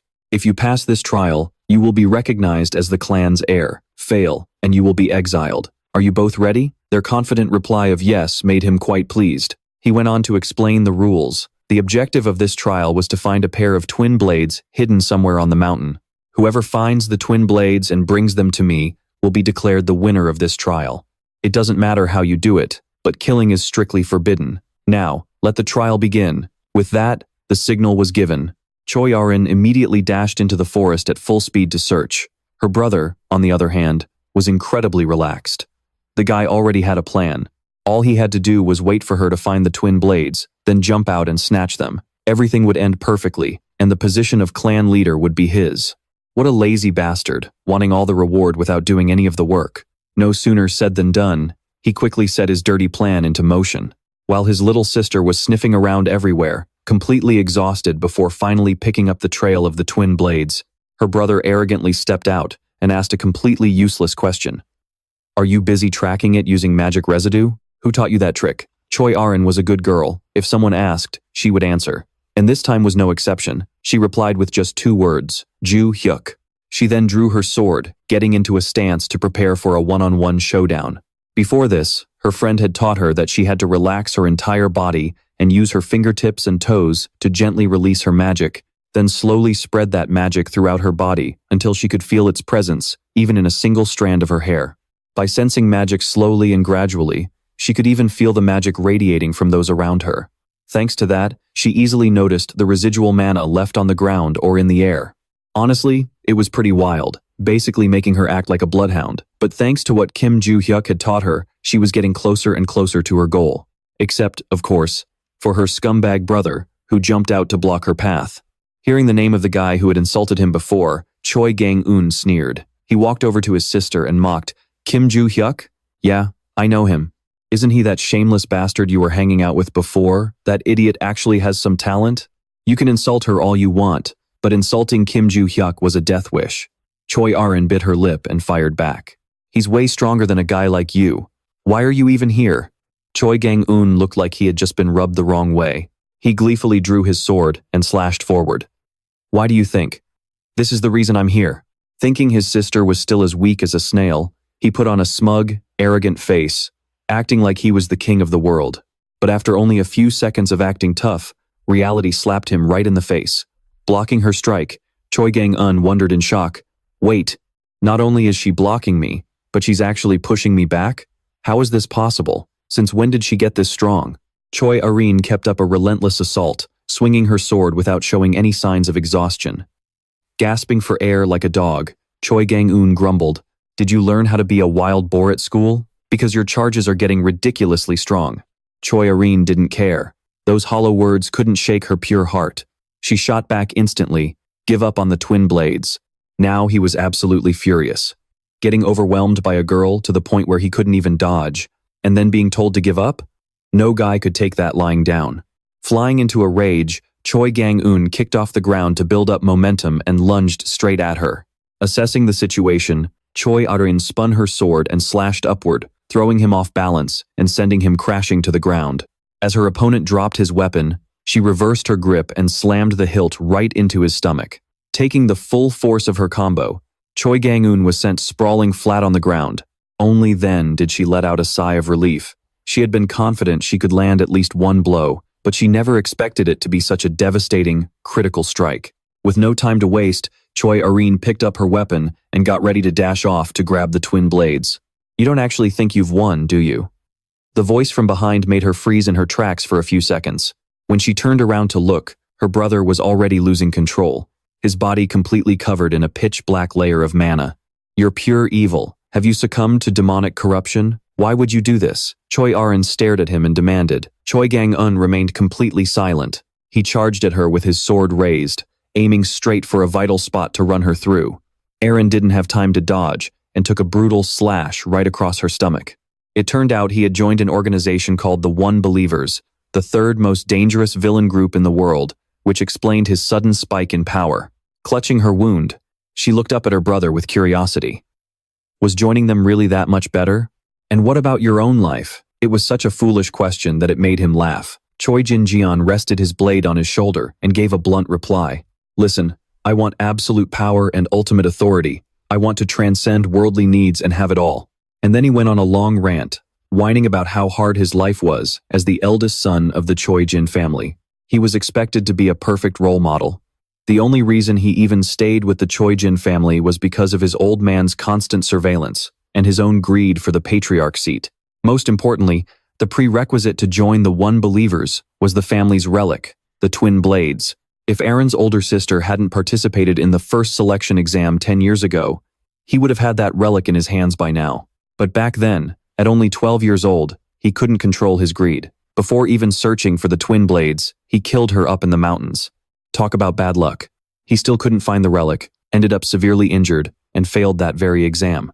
But now that he's grown, he's not about to let history repeat itself. Choi Jin-jen lifted his sword, his face twisted with excitement. "Be sure to say hello to your sister for me." Aaron could only sit there helplessly, waiting for death. She had absolutely no strength left to fight back. But it's not over until it's over, and you're not dead until you're 6 feet under. Right at that critical split second, just as her head was about to be taken off, Kim Joo-hyuk appeared out of nowhere like a god, blocking the blade in the nick of time. He glared at him and snapped, "What the hell do you think you're doing? What kind of twisted brother points a sword at his own sister's throat?" As soon as the words left his mouth, he sent the guy flying several yards. It turned out Kim Joo-hyuk had only come here to look for treasure, which happened to be right here, allowing him to step in just in time. Otherwise, Aaron would only be visiting her family as a ghost twice a month. Infuriated by the sudden interruption, Choi Jin-jeon fumed with rage, charging forward as he screamed, "This is family business, so butt out." Talk about barking loud. But his swing still missed completely. To make matters worse, he took a devastating combo from Kim Joo-hyuk and was instantly knocked flat on his back. You'd think that was it, but nope, he still had plenty of fight left in him. Choi Jin-jeon slowly rose to his feet, a massive surge of demonic energy erupting from his sword. Now completely out of his mind, with nothing but murder on his brain, he lunged forward to attack. "You bastard. You're just a first year at Valhalla, and you think you can take down the leader of a crime syndicate?" He screamed at the top of his lungs, throwing everything he had into the attack. But Kim Joo-hyuk was no pushover either. Even though the guy attacked with a magic-infused blade, Kim Joo-hyuk dodged it effortlessly and proceeded to give this self-proclaimed crime boss a massive beatdown. Realizing he had no other choice, the guy pulled out a strange stone and swallowed it whole. Oh, turns out that was an artificial relic containing the power of the constellation he made a contract with. With Choi Jin-jeon fully buffed, a massive wave of magical energy erupted as if to show off, blanketing the entire sky. The reporters and even the head of the Choi Jin family were utterly terrified. Normally, tradition dictates that no one interferes in the middle of a selection exam, but this situation was way too dangerous, so he had to haul himself over to check it out. While the father was sick with worry, his own son was the one causing all this chaos. Choi Jin-jeon grinned gleefully and said, "This is a special effect, just a fraction of the power I got from my contract with a constellation. This will be your grave." Right on cue, a series of system notifications announced the descent of the Destroyer Dragon constellation. Recognizing the relic, the constellation descended. The Destroyer Dragon bared its fangs, looking more thrilled than it had in ages. After rambling on with some boring villain dialogue, the dragon activated its Eye of Gluttony skill. But the moment it faced Kim Joo-hyuk, it got cold feet. It immediately deactivated the eye, only to turn it back on again like a complete psycho. In the end, the longer it stared at Kim Joo-hyuk, the more terrified it became. It got so scared that it rejected the relic's call, canceled the contract, and got the hell out of there. If it hadn't run, even a constellation would have ended up pushing up daisies. Kim Joo-hyuk looked at the dumbfounded guy and used his sword hilt to give him a free parting gift. Over at the headquarters of the One Believers, Hannibal got chewed out big time by that same dragon for causing such a massive headache. Getting screamed at out of the blue without knowing why, he could only bow his head, gritting his teeth in silence while swearing to get to the bottom of this. Just what on earth could make a constellation that terrified? After securing his loot, Kim Joo-hyuk headed straight back to his dorm room. Holding the Divine Martial Manual in his hands, he was absolutely thrilled, practically hugging and sniffing it. This manual contained a key breathing technique that could elevate a person's magical power to an extreme level. Curious, Baru asked. "Is it different from the technique you used in your past life, Master?" Kim Joo-hyuk excitedly explained that the breathing technique he used before was actually complete trash. "Back when I was weak, I just bought some random manual off the market, mastered it, and used it till the very end. It was nothing special." Hearing this, Baru choked. He bought a random manual and still managed to grind his way to the absolute top. They got scared and backed down so easily. But if they had run into something valuable, they probably would have slaughtered everyone. Besides, before finding the divine martial arts, Kim Joo-hyuk couldn't change his breathing technique anymore, because the old one was already deeply ingrained in his system. That is why he was defeated when he fought Barsha. But not this time around. He is going to start fresh in this life with a brand new training method. Kim Joo-hyuk flashed a wicked smile, mysteriously stroking the book as a brand new plan formed in his head. "I will put physical training on hold for a bit because I need to learn the divine martial arts first." Just as he was enjoying his thoughts, Barche suddenly cut him off. He curiously asked if things on the mountain ended well. Overflowing with confidence, Kim Joo-hyuk explained that he had sensed someone coming, so he got out of there. Plus, he had already strictly warned Arin not to blow his cover, so there shouldn't be any issues. The only ones in deep trouble right now are the Choi Jin family. Since the media had showed up to cover their successor selection test, the whole incident was blasted all over the news instantly. The Choi Jin family did something truly shameful. It is no surprise that they conspired with the worst villain group in the world, the Soul Faith cult. That was what the journalists wrote. However, it didn't stop there. On top of Choi Kang-on being handed over to the police, the association also sent them a letter as a warning. But on the bright side, Ah-rin's injuries weren't too severe, and she was quickly taken for medical treatment. Some articles even hailed her as a hero for defeating a member of the Soul Faith cult. While the situation was pretty complicated, the media seemed to be fully on her side. Seeing the family head looking slightly worried, a subordinate spoke up. "Isn't this a relief, sir? The selection test ended in complete chaos, but at least the next leader has been decided. These articles will help her firmly secure her position as the successor." He felt that made sense, but he still had some doubts about whether Ah-rin actually defeated Kang-on all by herself. A few days later, Ah-rin seemed to be recovering well from the accident. However, she couldn't continue training with Kim Joo-hyuk anymore, as her current physical condition didn't allow it. Not that it mattered, since he was also busy dealing with his breathing technique and had zero time for brutal training anyway. While recalling the key events, Barshe managed to remember some clues about the demonic energy that both the Lockdil guy and Kang-on had used. The only problem was, he felt like something was still blocking his memory, and that he needed to find a way to meet the second condition to lift this mental barrier. The second condition, the Eye of the Great Forest, was something Kim Joo-hyuk couldn't easily access, as students were only allowed to go there for the final exam. Just as he was frustration scratching his head, trying to figure out how to find the eye of the great forest, the instructor called him to the office for a talk. Well, to put it simply, there was an inter-school competition coming up next month. So the academy was considering who to send and decided to select the students with the highest scores from the midterm exams. Naturally, Kim Joo-hyuk couldn't escape his fate of being selected as an errand boy. Before the teacher could even open his mouth to ask, Kim Joo-hyuk bluntly replied, "I refuse." Kim Lee-gun felt awkward, but he didn't show it. He stared at him and replied, "I haven't even gotten to the important part yet." With so many things to do and zero patience for nonsense, Kim Joo-hyuk urged him to spit it out already. The three largest hunter training academies in the world, South Korea's Valhalla, China's White Lotus, and the United States Hero Academy, will each select a few first-year representatives to compete against one another.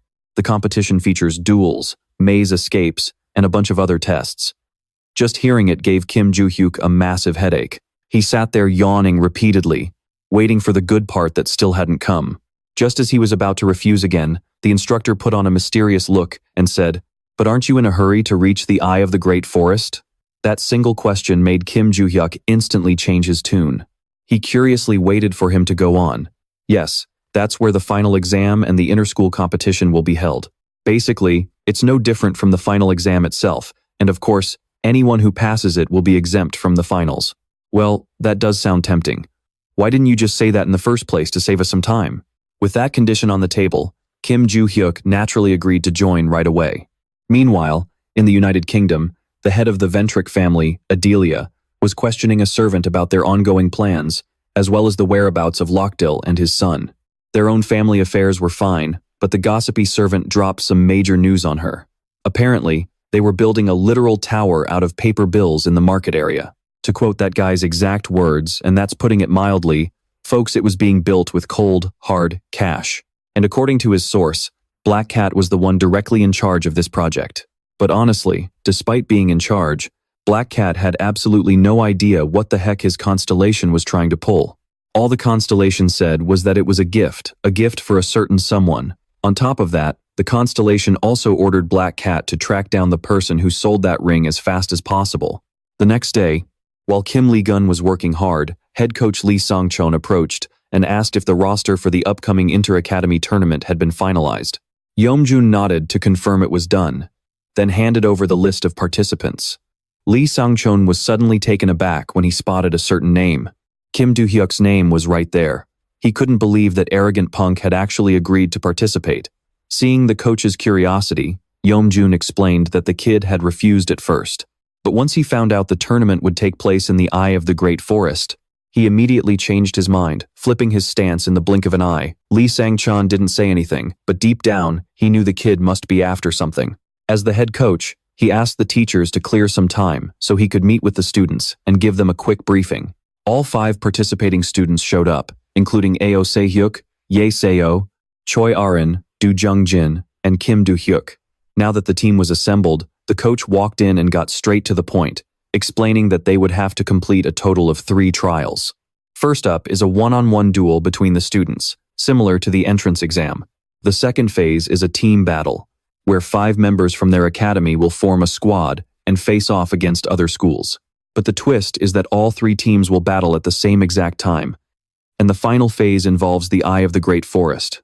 Hearing the exact thing he was looking for, Kim Do-hyuk quietly perked up his ears, hanging on to every single word. Lee Sang-chon briefly described the terrain. True to its name, the eye of the great forest is a massive, densely wooded labyrinth. Unlike any ordinary forest, its gates are heavily guarded and designed so tightly that even a fly couldn't slip through. The only way in is through the main gate, and everyone's specific mission will be handed out on the day of the event. Since time was tight, the coach moved right along, explaining the specific rules and format of the team battle. Once that was out of the way, they dove straight into training. At this point, Kim Do-hyuk suddenly raised his hand and asked, "Can I train on my own, sir?" Surprisingly, the coach agreed immediately and even asked if anyone else wanted to do the same. Erin had already decided that she would follow Kim Do-hyuk's lead, so she also requested to train in peace. In fact, she only agreed to join the team in the first place because he was participating. With the meeting wrapped up, everyone quickly dispersed. Suddenly, Erin turned to Kim Do-hyuk and asked, "Should I even bother with the training?" Kim Do-hyuk was a bit caught off guard, but since he understood her current condition, he gave her some advice. Meanwhile, Arin was harboring a rather unusual thought. She wanted to get stronger alongside him, so she could help him achieve his goals, just like he had helped her. 1 month later, on the first day of the Inter-Academy tournament, the students of Valhalla gathered to cheer, absolutely buzzing with excitement. Among them was Roblin Venchik, who had come to enjoy the show. Earlier, he had used his father's money to hire a group of assassins to eliminate Kim Do-hyuk. They were the Samsan group from a ninja, a veteran 3-man assassination team that had never failed a single mission. But that was then. Going up against Kim Do-hyuk was going to be a completely different story. They had planned to take him out on the 3rd day of the competition inside the Eye of the Great Forest by sneaking in behind another contestant. Since they knew that during that phase, only cameras would be monitoring the area, and no one except the judges would actually step foot inside the forest. To kick off the tournament, the chairman of the Valhalla Council, Sim Doon, gave a brief speech and introduced the representatives from each academy. Watching the kids down below, head coach Lee Sang-chon felt a bit uneasy. He was lost in thought when he was suddenly interrupted by Jack Rover, a veteran instructor. The moment Jack saw his colleague, he smugly mocked him about finishing in 3rd place, even though his own school had done no better the previous year. But Jack Rover confidently declared that this year would be different, because this time they had the son of the master of contractors on their side, the strongest contender present, Logan's son, Logan J. He had formed a contract with the destroyer of all. Although he wasn't as powerful as his father yet, he could easily defeat an adult contractor in the blink of an eye. Lee Sang-chon merely shrugged, coldly telling his old acquaintance that he would understand his reaction soon enough once he watched the upcoming match. The opening match was a showdown between Valhalla's Kim Do-hyuk and Logan from Heroes. The rules were announced, and basically, whoever takes down their opponent first wins. Even if someone lands a hit on a vital spot with a weapon, the arena's system will automatically minimize the damage. Instead, it will shock the target to simulate the pain of the strike, so they can attack without holding back. There won't be any interference. Having slept through most of his classes, Kim Do-hyuk was quite puzzled as to why they even needed a safety system here. An exhausted-looking student nearby explained that they needed to stay in fighting shape through day 1 and day 2, just to make it to day 3. Right then, the signal to start echoed across the arena. Kim Do-hyuk lunged forward to strike first, but his punch was easily blocked. His opponent looked down on him, half-heartedly asking, "You actually think you're strong?" Kim Do-hyuk offered a polite smile, but his expression instantly turned icy as he shot back. "But how long can you take my hits?" With that, he twisted his fist and delivered a brutal blow right to the guy's gut. Losing his balance, he stumbled back while clutching his stomach, but quickly used his destroyer skill to charge right back in. Kim Do-hyuk lost a few strands of hair, quickly dodging to the side before ruthlessly landing a direct kick on the guy. "What do you think you are doing?" he asked. Logan clutched his stomach and struggled to stand up. Even though he had only taken 2 hits, he felt like he was about to pass out, but he still had an ace up his sleeve. Logan crouched down, using his strength to shatter the arena floor, then gave it a light kick that sent debris flying everywhere. Turns out he wanted to use the debris as a smokescreen to launch a surprise attack from the shadows. Too bad for him, Kim Do-hyuk had hawk eyes. There was absolutely nothing he could not see, and it did not take long at all for him to spot the guy hiding in the dust and rubble. He immediately delivered a devastating blow right to Logan's face, ending the match right then and there, leaving Jack Rover utterly speechless. He could only exclaim that the kid was an absolute monster. Soon after, the tournament moved on to the next match. Kim Do-hyuk dominated his opponents completely, winning match after match without even breaking a sweat. Finally, the finals arrived, and to everyone's surprise, his opponent was none other than Choi Arin. The winner was supposed to get a scholarship, but since her family was absolutely loaded, she was planning to drop out. "I do not care who wins, but do not quit. Everyone is gathered here, so we might as well show them what we can do, right?" Kim Do-hyuk spoke up to make Choi Arin reconsider. And of course, when the master speaks, the disciple has to listen. Kim Do-hyuk stretched to warm up, promising to go easy on her and make sure she would not get hurt. But his definition of going easy was a bit unusual. The match ended with Choi Arin face-planting hard onto the ground, prompting even the commentator to complain that he was being way too brutal. Still, Kim Do-hyuk insisted he went easy on her, arguing that he did not even hit her in the stomach on purpose and that it was just an accident. It was because her sword suddenly swerved toward his stomach, so he had to swat it away with his hand, which led to this exact result. Looking at her lying there, He realized he had gotten a lot stronger, though this young girl was definitely no pushover either. There was still one more day to wait before they could reach the forest eye of the Great Forest. Getting a bit impatient, Kim Ji-hyuk took the trouble to find his instructor to ask about it. He approached him and asked, "Instructor, about tomorrow's match, if I finish early, can I move on to the next round?" The instructor was not quite sure either, so he pulled out the rulebook to check, which did list a few exceptions. But basically, if a task is completed before the afternoon or even earlier, students can take on the next mission depending on the teacher's decision. Hearing this, his eyes lit up like car headlights as he quickly followed up. "Look, it says it is up to you, instructor. What do you say? Can I move on to the next mission?" The head coach had no choice but to give in to his persistent student, confirming that as long as he finished early and went to the staff room, he could start the new mission in the afternoon. "Now, good night, and stop hanging around here." The next day, inside the Yasan Sanctuary in Valhalla, the president explained the second task of the inter-school competition. This would be a team match where 5 representatives from each school would face off in this mountainous terrain. Since the terrain was so rugged, the audience would watch the action live via holographic screens.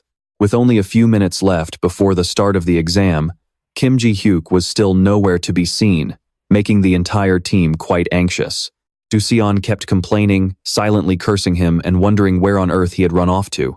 As soon as she saw his figure faintly appearing in the distance, she raised her chin and barked at him. "Do you know what time it is? You were supposed to be here 30 minutes early. Didn't you listen to the instructor's advice?" Sometimes he really wanted to shut her mouth with a punch, but for the sake of the big picture, Kim Ji-hyuk had to practice patience. Scratching his head, he apologized and said he would handle everything. Hearing this, Do-seon immediately objected, arguing that this was a team game, not an individual test. Then she started pointing her finger and giving him a whole lecture. But knowing how hot-tempered she was, Kim Ji-hyuk did not bother arguing. Instead, he turned to the others and asked if they had any thoughts. Suddenly, Choi Erin raised her hand and offered to go with him. Do-seon had briefly rejoiced, thinking Erin was going to object. Consequently, Do-seon was left seething with anger, only able to stand there and scream in frustration while Kim Ji-hyuk went off to solo the challenge. Before the test started, he even turned back and told her to keep her mouth shut, saying she was being way too annoying. After all, he still had to prepare for his trip to the Forest Eye in the afternoon. Right then, the announcement to start echoed through the area. It did not take long at all for Kim Ji-hyuk to track down the White Lotus team and show them some love with a few sword strikes. Within just a few minutes, he eliminated their entire team early so they could go rest. The notification of White Lotus's elimination was instantly broadcast to all the other players. Reading the notice, Logan broke out into a cold sweat. It had only been 10 minutes. While his mind was still wandering, a teammate snapped him back to reality by reporting that they sensed magic nearby. Strangely enough, it was not a group, but just one single person.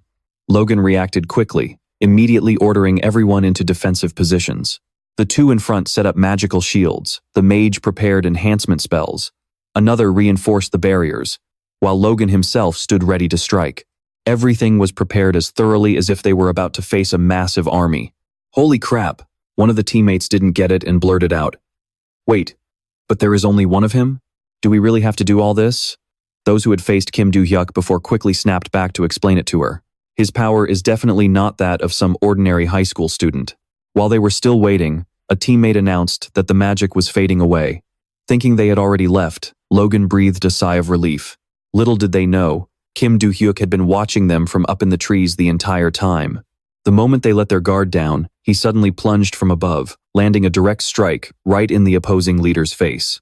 Before the others could even process what was happening, he absolutely wrecked them, leaving them flat on the ground without even getting a single hit in. Talk about equal rights and equal fights, 1 hit per person, and it was game over. Looking at the notification of the eliminated contestants, Kim Do-hyuk excitedly slung his sword over his shoulder.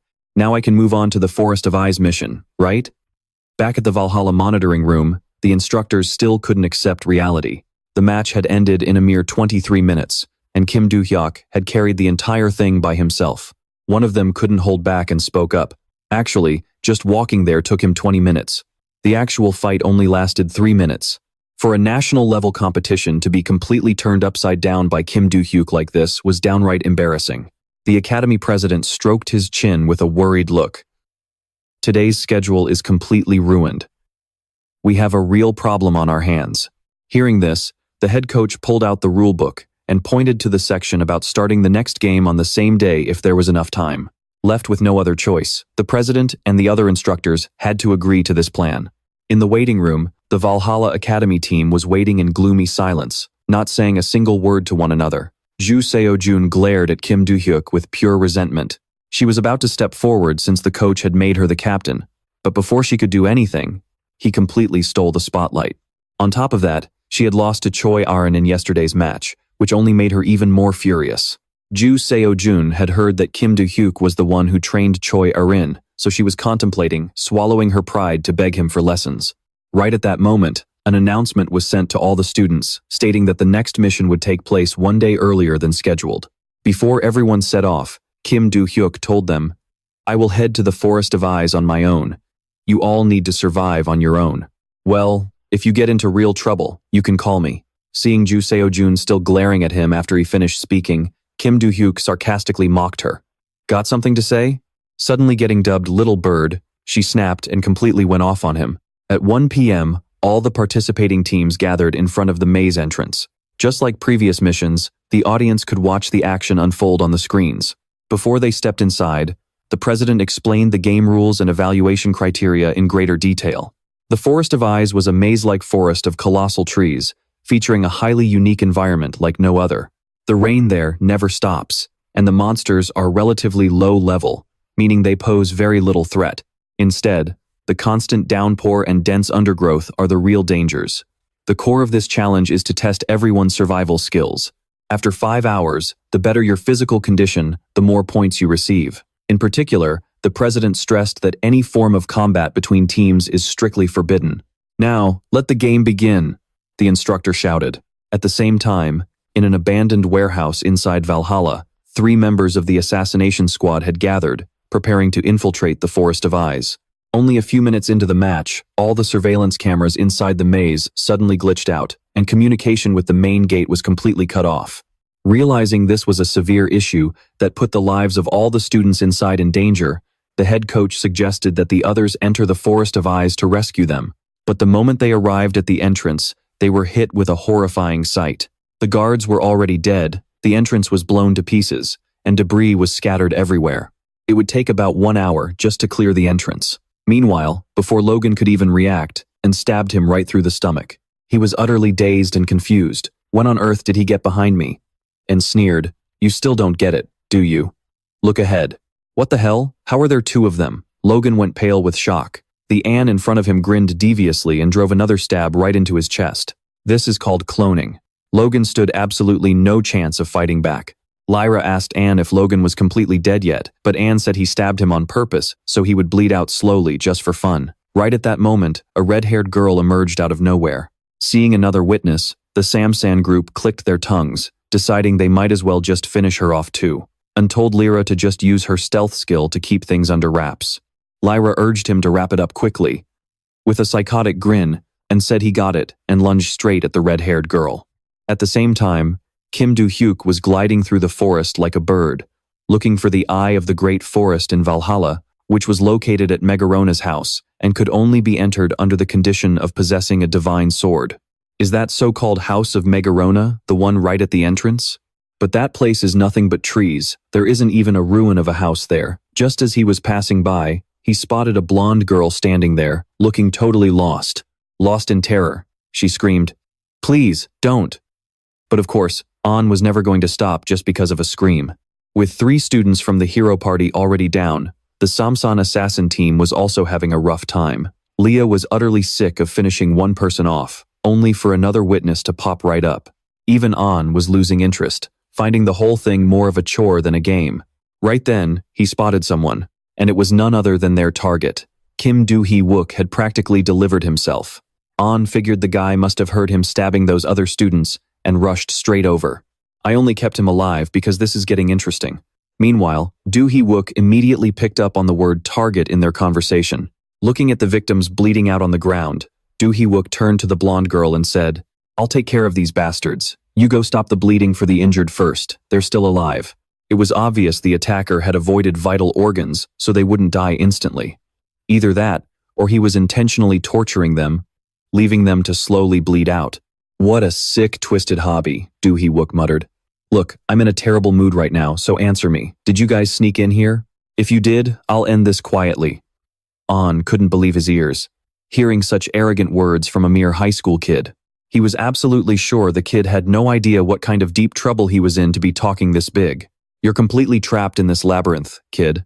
We destroyed the only way in and out, and the surveillance drones too. So, do you think the instructors will find out? Even if they do, it's not like they can just barge in here right away. With the entrance completely caved in, clearing all those rocks is going to take at least 1 hour. An seemed incredibly confident in the airtight plan they had laid out. But to Do Hee-wook, that 1 hour was more than enough time to survive the pouring rain in this vast forest and find a way out. An had no clue what Do Hee-wook was muttering about, but he was more than ready to send him straight to hell. He used that clone trick again, but this time, it was bizarre his dagger plunged straight into the dirt instead of skewering his opponent. An had no idea where Do Hee-wook had vanished to. You guys are seriously dead meat. Right as the words left his mouth, Do Hee-wook's sword slammed straight into the bridge of An's nose. The impact broke his nose instantly, sending him skidding across the dirt like a human mop. Leah was completely dumbfounded. While the other two girls stood there frozen in shock, he dashed behind them and delivered a decisive, brutal blow to the back of each of their heads. Just like that, all 3 members of the Samsan team were completely knocked out by Kim Do Hee-wook, left face down in the dirt. Hey, blonde girl, hurry up and use your mana to stop the bleeding for these unconscious guys.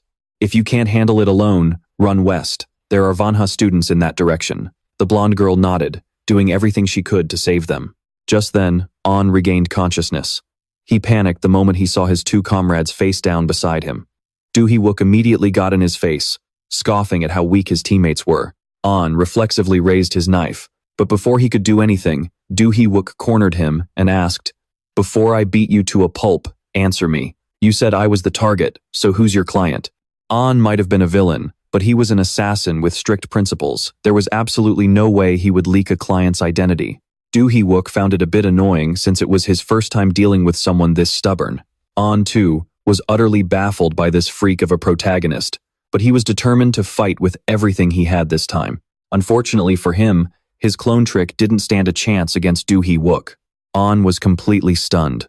The clone's strike left no trace at all, making it impossible to predict. Yet this kid had dodged it effortlessly. Why do you keep sneaking up from behind like a total coward? Since when do assassins fight fair? And why do you keep aiming for my nose anyway? Are you trying to ruin my face? Despite the banter, Do Hee-wook stubbornly demanded to know who the client was. An absolutely refused to talk, clinging to his pride as an assassin. Is that so? Then I guess I'll just have to beat it out of you. Damn it, this guy is the real villain here, An thought.